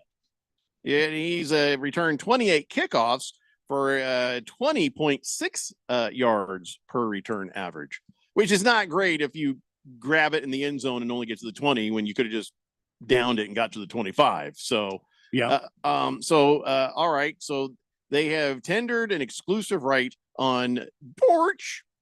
It was only $1.12 million. So, you know, how do you feel about that, Randy? I think it's a good pickup. I think Greg Dortch is a solid player. He's one of those part players. And like you said, special team guys for the Cardinals. He's solid. He's reliable. And like you said, he had a pretty good punt return average. And, you know, he could do a little bit of everything. He comes in and he makes catches. He doesn't hurt you. So I think that this is a good pickup for the Cardinals. I would love to see I'd love to see him making more money, but look, I mean, if they can get him for this $1 million plus and extend him maybe later with a bigger contract when he plays a bigger role in the offense, I think this is a good deal. He's a little undersized, but again, he's got a lot of wheels. He's really fast, and he's got pretty reliable hands. When you throw it to him, he's generally going to catch it. Well, Dortch is now looking to be your starting slot receiver unless somebody else comes along. So, and I guess Marquise Hollywood Brown, he's going to be on the free agency next week. So, Dortch just became your guy, basically. You're going to have to draft or get some free agents. Right now we've got the draft on the way, and I think this team is going to play some of their cards in free agency as well. I think I think this Monty Osenford is a good GM, and I think that he's going to look for value deals for this team. Look, this is Arizona. They're always going to be looking for value deals and try to bring guys in on shorter contracts, kind of like what the Diamondbacks do. Bring in part players and big names. They'll sign big names. I just hope it's not going to be like the Diamondbacks when they sign a guy who's kind of on the backside of his career. I'd rather see them go out and take a risk on some younger dudes. But look, I think this is a no-brainer for the Cardinals to bring back Dortch. This guy is just solid for us on special teams. And also the Cardinals with the number 4 pick, if they don't trade out of it, Marvin Harrison Jr. Fix a lot of problems. Oh, yeah. They're going to need him for sure. No, Chief Skull, that's not. He says the Cardinals are pimping wideouts on Tinder. No, they have tendered exclusive rights. It's not the same thing. Extended him. They've extended him, basically. I don't even know how that thing you suggested would work. Yeah. I also don't want any extending jokes. No more. Kyle G says Justin Fields is an underperforming quarterback who's about to be overpaid, and he looks good in orange. Hello, Denver. I don't think anybody that's about to get Justin Fields, I don't think that they're going to pay him a lot of money. He's on the part of his rookie deal where if you get him and choose to pick up that extension, it's going to be 1 year for 15 mil about. So it's not you're not stuck in a crazy long-term Justin Fields commitment. You give him a shot. If it doesn't work, you're off the hook. Denver's off the hook. And Russell, well, they're not off the hook. They're still on the hook financially. $85 million on the hook. But at least there's no cringe in the locker room. But the Steelers actually are thinking about getting a little cringe in their locker room. They're going to meet with Russell Wilson. And I guess Russell Wilson's like, yeah, I could play for the Steelers. I don't know how well his cringy personality is going to do in Lunchboxville, Pittsburgh. You know what I'm saying? I don't know how well the fans there are going to receive dopey, goofy Russell Wilson. Well, but is it a good fit for Russell Wilson to go to Denver and play under Mike Tomlin's leadership? I think it is. I think does Mike anybody Tomlin, know what Russell Wilson even is right now? I think Mike Tomlin can get the best out of Russell Wilson. I think he can. I don't know if anybody really knows what Russell Wilson is right now, but the Steelers don't have the ability to afford to be picky. I don't think they don't draft in a good spot to get kind of a quarterback that they would expect to start right away. Kenny Pickett's not working out, not so far. And they had Mitchell Trubisky play snaps last year. They had Mason Rudolph play snaps this year, and they still didn't have a losing record. They just need somebody, and they're a little desperate.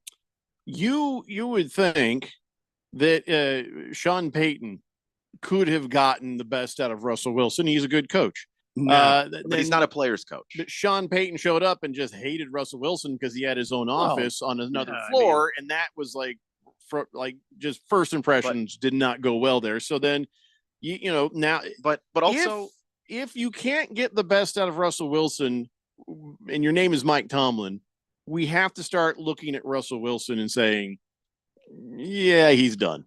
I mean, we'll see, because it's an Arthur Smith offense. So, relying on the quarterback to make good decisions, but the quarterback's going to have to kind of do his own thing.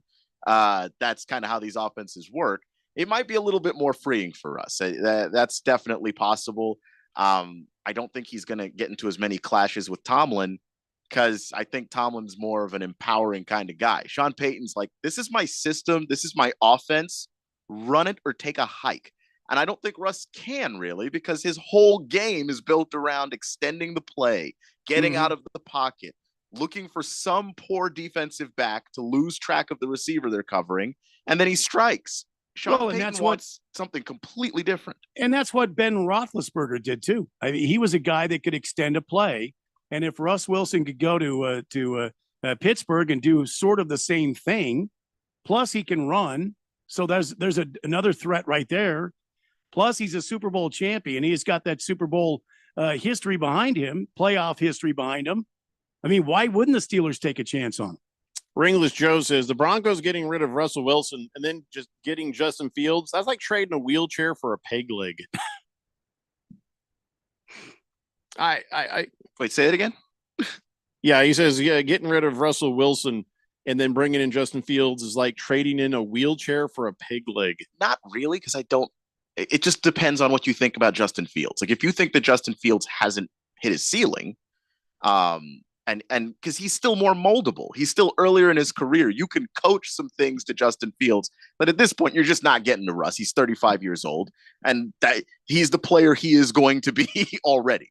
Do you think Justin Fields is that? If you think Justin Fields isn't the player that he's going to be, and that there's more there, then no, I don't think so. But that depends on your evaluation of Fields and what you think he has left in terms of room to grow and what you think you can actually get out of the guy. Brunswick guy says Russell Wilson would do great in the CFL. I'd love to see him on my team, the Ottawa Redblacks. Nah, I think if Russell Wilson's done with the NFL, he's just done with football forever. He's got a lot of money and a wife who makes tons too. Yeah, he's good. Chief Skulls says Russell Wilson should hook up with Antonio Brown and go play in Canada and take their passports. Then you leave him in Canada. I can't think of two people who would kill each other faster than Russell Westbrook and Antonio Brown, or Russell Wilson, sorry. That's a reality show. That is, yeah. Russell Wilson is going to try and be an honest, straight-laced person around Antonio Brown, but also kind of the alien that doesn't quite understand how human society works. Mm-hmm. He's still kind of getting it. And then Antonio Brown is just insane. I don't think that they could last in a room together for longer than a couple hours, honestly.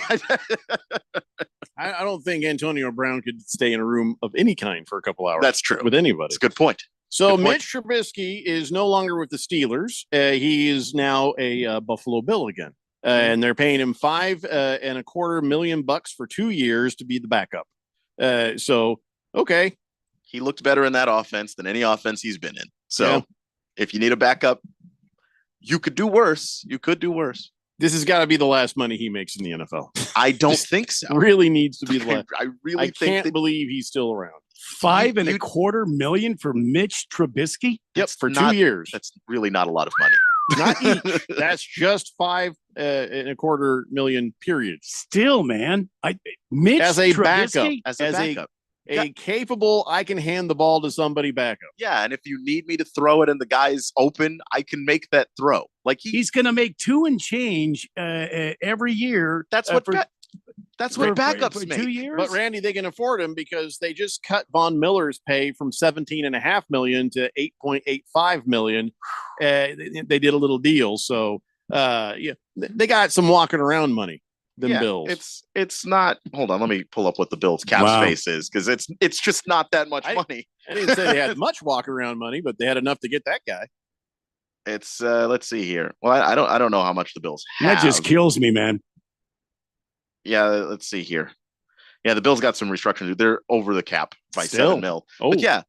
But yeah, you need a backup. You need, if Josh Allen goes down and he's going to be out for 3 weeks, you need a human being who can go out there and he's a human being. I mean, that's for sure. And maybe I'm a human being, and maybe keep you afloat if he wins a game, maybe 2, depending on how the matchup goes. You're not asking him to go out there and save the team, but like that's what backups cost, and you are screwed if you don't have one. You guys think you're going to go to Vegas to watch any football games now that they got the stadium is has been broken in, and Vegas is a fun place to go. and maybe your team's not coming to Phoenix. Maybe your team is going to go to Vegas and play. I got to check and see if the Colts are going. I might do this myself. I'm just going to make a little bit of a suggestion. If you go to watch some NFL football in Vegas, hear me out. You might want to avoid the Venetian Hotel. Really? Why? Well, the Venetian Hotel Casino in Las Vegas is supposed to conjure the essence of Italy and Venice, Yes, right? It's supposed to be yes, like Venice. yeah. Well, that's not what it conjured for one guy. It conjured pain. Guy from California by the name of Michael says he's considering legal action after he woke up about 8 a.m. in extreme pain. He says, I felt like somebody stabbing me right in my junk. He said, like sharp glass or a knife or something. So he's like, that wakes him up. He runs into the bathroom and he takes off his clothes and he sees a scorpion hanging right off the front of his underwear. Oh, boy. He got stung in the junk in his sleep by a scorpion. Must have had a monster under those pants. Here's how many different times this is the worst thing you can imagine. Getting bit by a scorpion in your sleep. Bit or stung? Whatever. Then stung right on the pee-pee. Did it swell up? Probably. I imagine.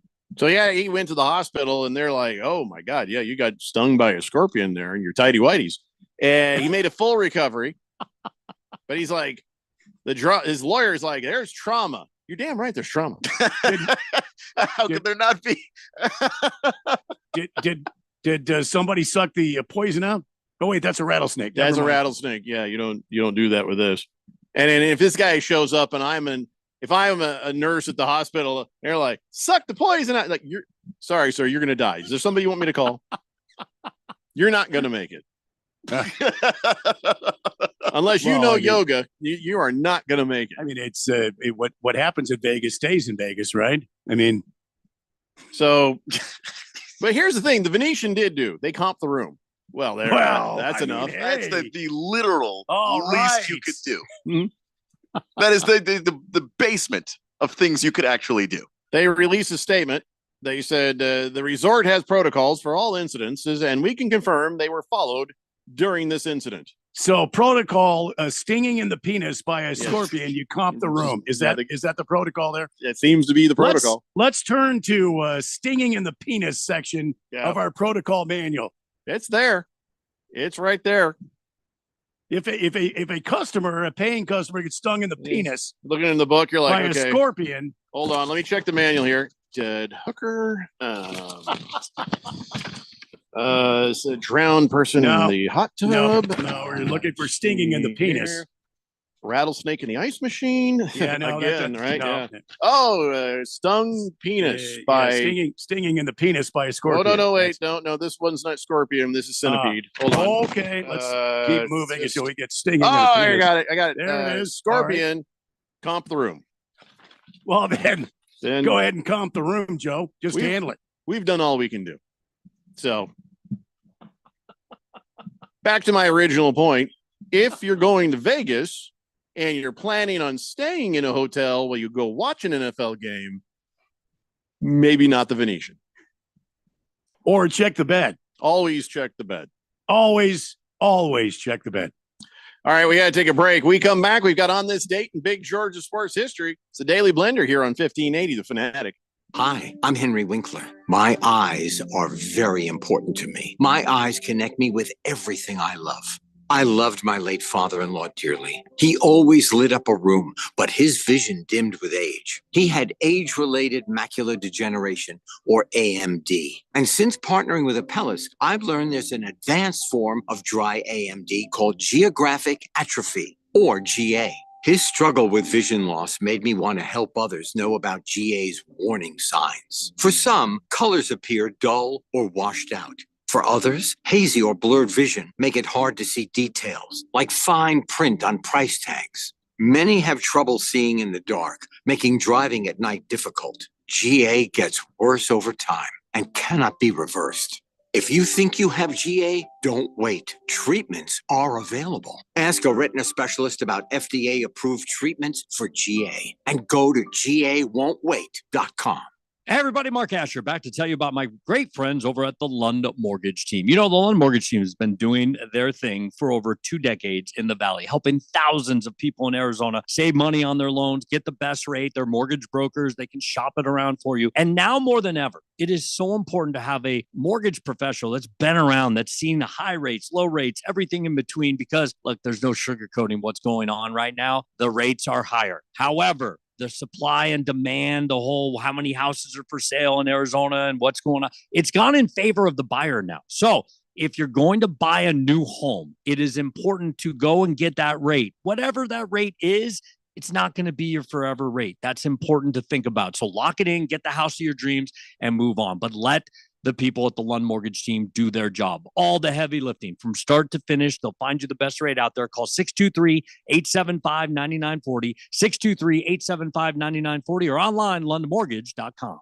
Attention business owners, do you need zero money down financing on new or used equipment? Meet Dylan Cohen at JR Capital, your gateway to equipment financing that breaks the mold. JR Capital offers zero money down financing options on both new and used equipment, vehicles, heavy machinery, and more. It's a game changer, giving you the power to enhance your operations without slowing you down or denting your cash flow. Need a boost in working capital or a flexible line of credit? Dylan can help your business get the cash flow it needs fast. The process is a breeze too, with a simple application and same-day approvals. No more waiting, no more hassle. Just a straightforward path to securing the funds you need faster and easier than asking your banker. Call Dylan Cohen at JR Capital today at 602-834-7353 or click on Finance with Dylan at moneyradio.com. Call Dylan Cohen 602-834-7353 and get the money you need for your business today. So, what's your favorite thing about sports? The excitement, the action, or the 5-meat pizza and the 6-pack? Bingo. That's what we thought. 1580 and 99.3 The Fanatic, and always on at 1580thefanatic.com.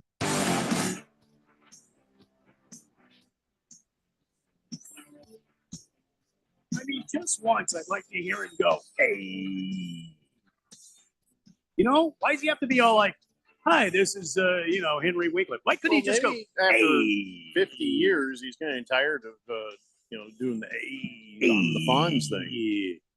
Every time I hear he's like, I feel like he's saying, I'm Henry Winkler. My eyes are up here. That's what I think he's going to say next. Because he's talking about his eyes and stuff. Hey, and some Mr. inappropriate relationship he had with his stepfather or his father-in-law. I don't know what the hell that is. No, it wasn't. I his don't really father-in-law. listen to the commercials. So I think it was Mrs. C. Oh, okay. Mrs. C Ringless was Joe always happy. says getting stung in the penis by a scorpion is almost as painful as being a Cowboys fan. I No. think that'd be close. No. But probably getting stung is worse. Brunswick guy says, we don't have scorpions up here in Canada. They freeze in our brutal cold winters. I don't know how you deal with those things down there in the desert. If I had a scorpion on my junk, I would jump out the window. Well, that's the thing. He didn't realize that. He's probably sleeping in the buff. That's another thing. It's like don't sleep in the buff when you go to Las Vegas.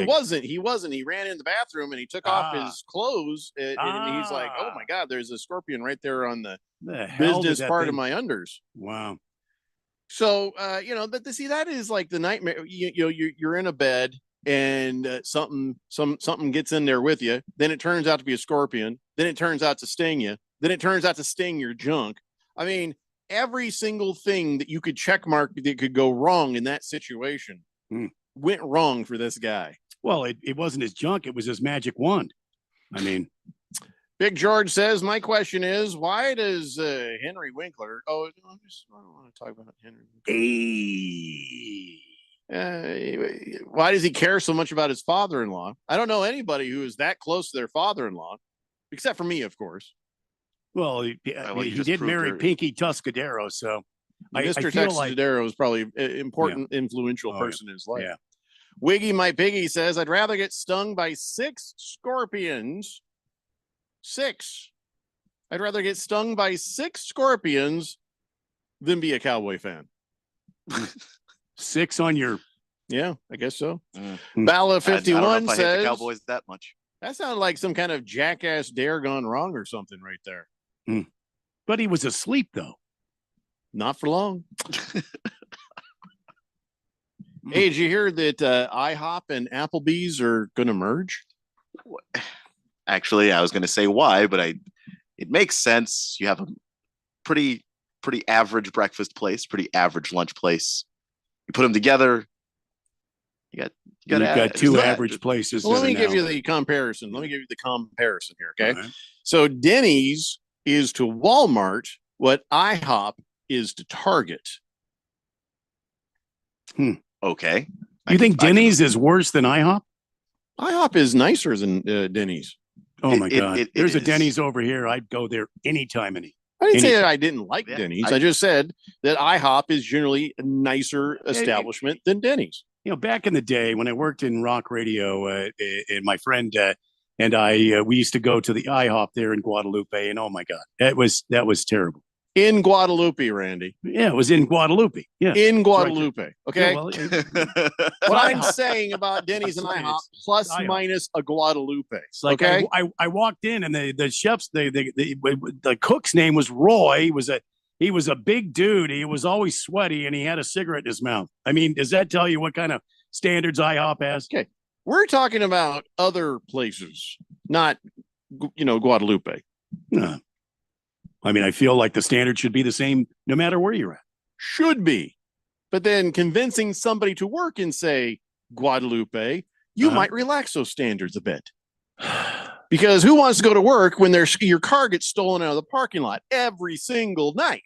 Oh, no, we always said there were lights on our cars at the station there. We could always see what was going on inside the trailer. Anyways, so IHOP and Applebee's, they're going to merge. I guess for the past 5 years, they've been owned by the same parent company. And now the CEO says, all right, we're going to do some dual branded locations. IHOPPlebee's? Apple Hop? IHOPpies? Is this the combination Apple Taco Hop? Bell and Pizza Hut of sit-down restaurants? I think this is probably why do that? Why not just, you got IHOP over there, you got Applebee's over there. Let's just leave it alone. Why would you mess with this? So now you got to have like an Apple Hoppybees. IHOPPlebee's. Huh. And one of them is an acronym. The other one is just a dumb made up name. The hell is an Applebee to begin with? So it's a bee last that, name, feasts, I think. It feasts on apple plants, apple blossoms. This is just they shouldn't do this. They should just not do this. Kyle G says IHOP and Applebee's. Would that make them IB's? Direct competitor of Arby's?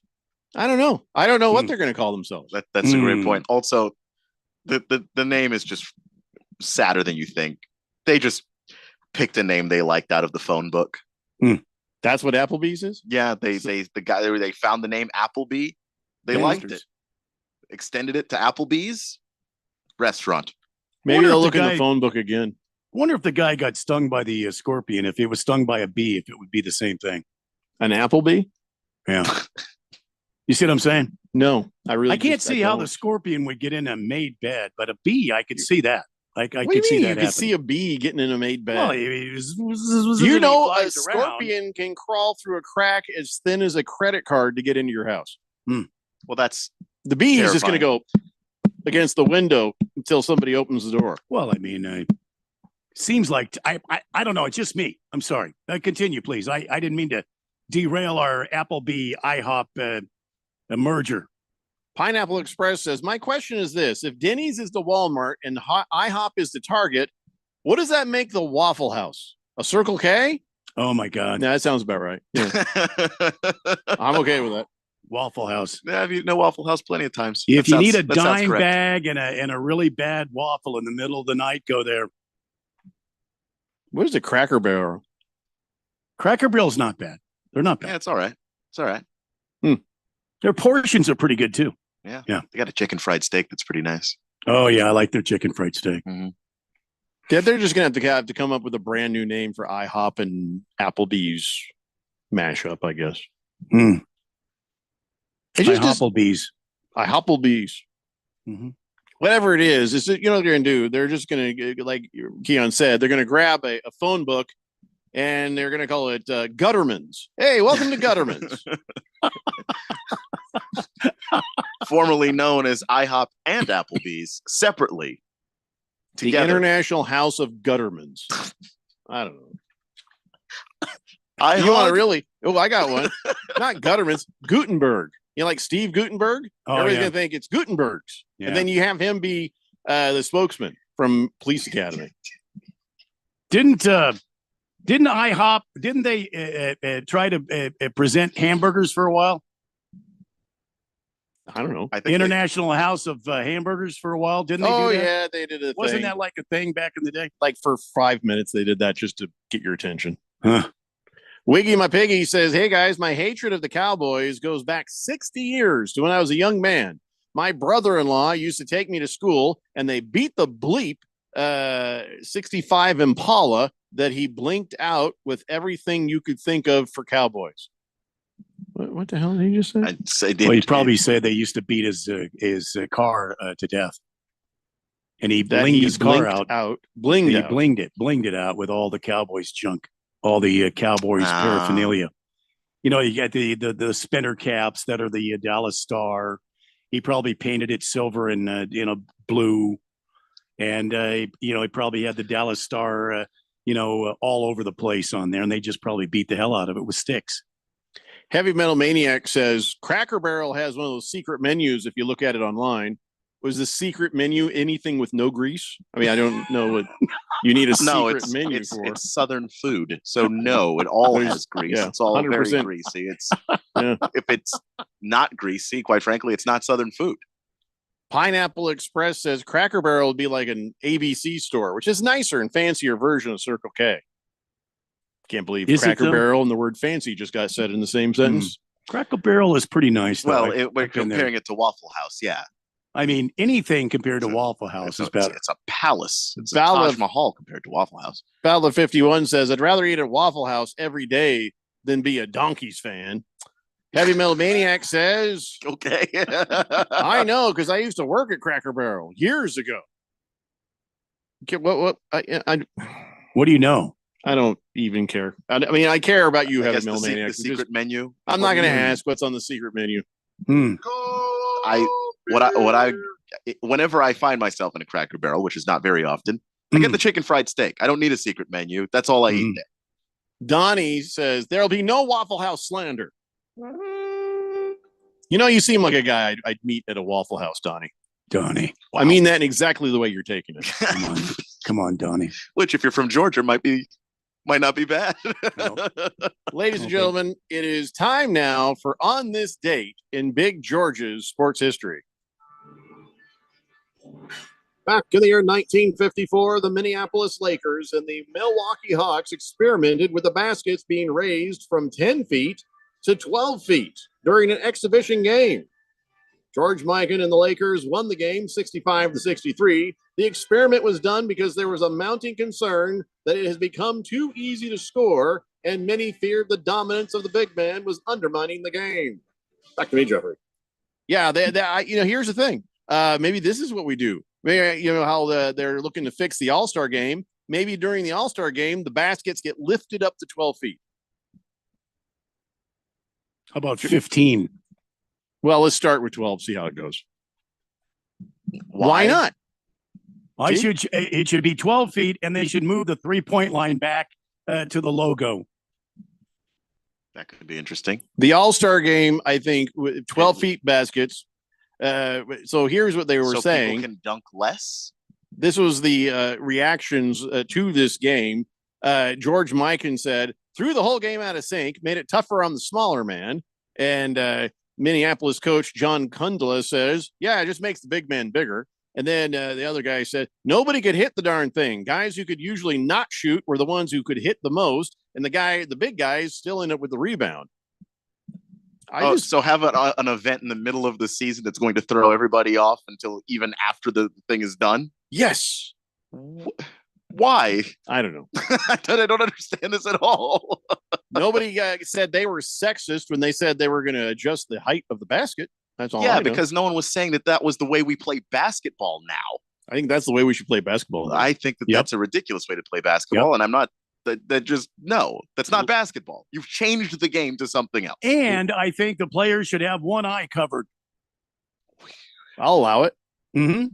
Make me the 12-foot commissioner of baskets. basketball. There we go. 12-foot baskets and one eye covered. Make you the commissioner of basketball. I'm moving to Europe, man. There it is. Why would you have to move to Europe? So I can watch games. You can just watch games from here. I can watch them from here, but I want to You know go what? to If them I end too. up being the emperor, I'm going to revoke your travel ability. Your passport is your passport's canceled. You're going to stay here and watch 12-foot tall basketball. I figured that was going to be how that went down anyway. See, No, you didn't want to be on my radar. Now you're on my radar. The thing is, the moment that any of it got changed, I was going to say something about it. You shouldn't. You shouldn't. Not if I'm emperor. Well, if you're emperor, it's bad basketball. What you do is just you get some satellite coverage from European basketball, but you keep that to yourself. And you can't understand what they're saying.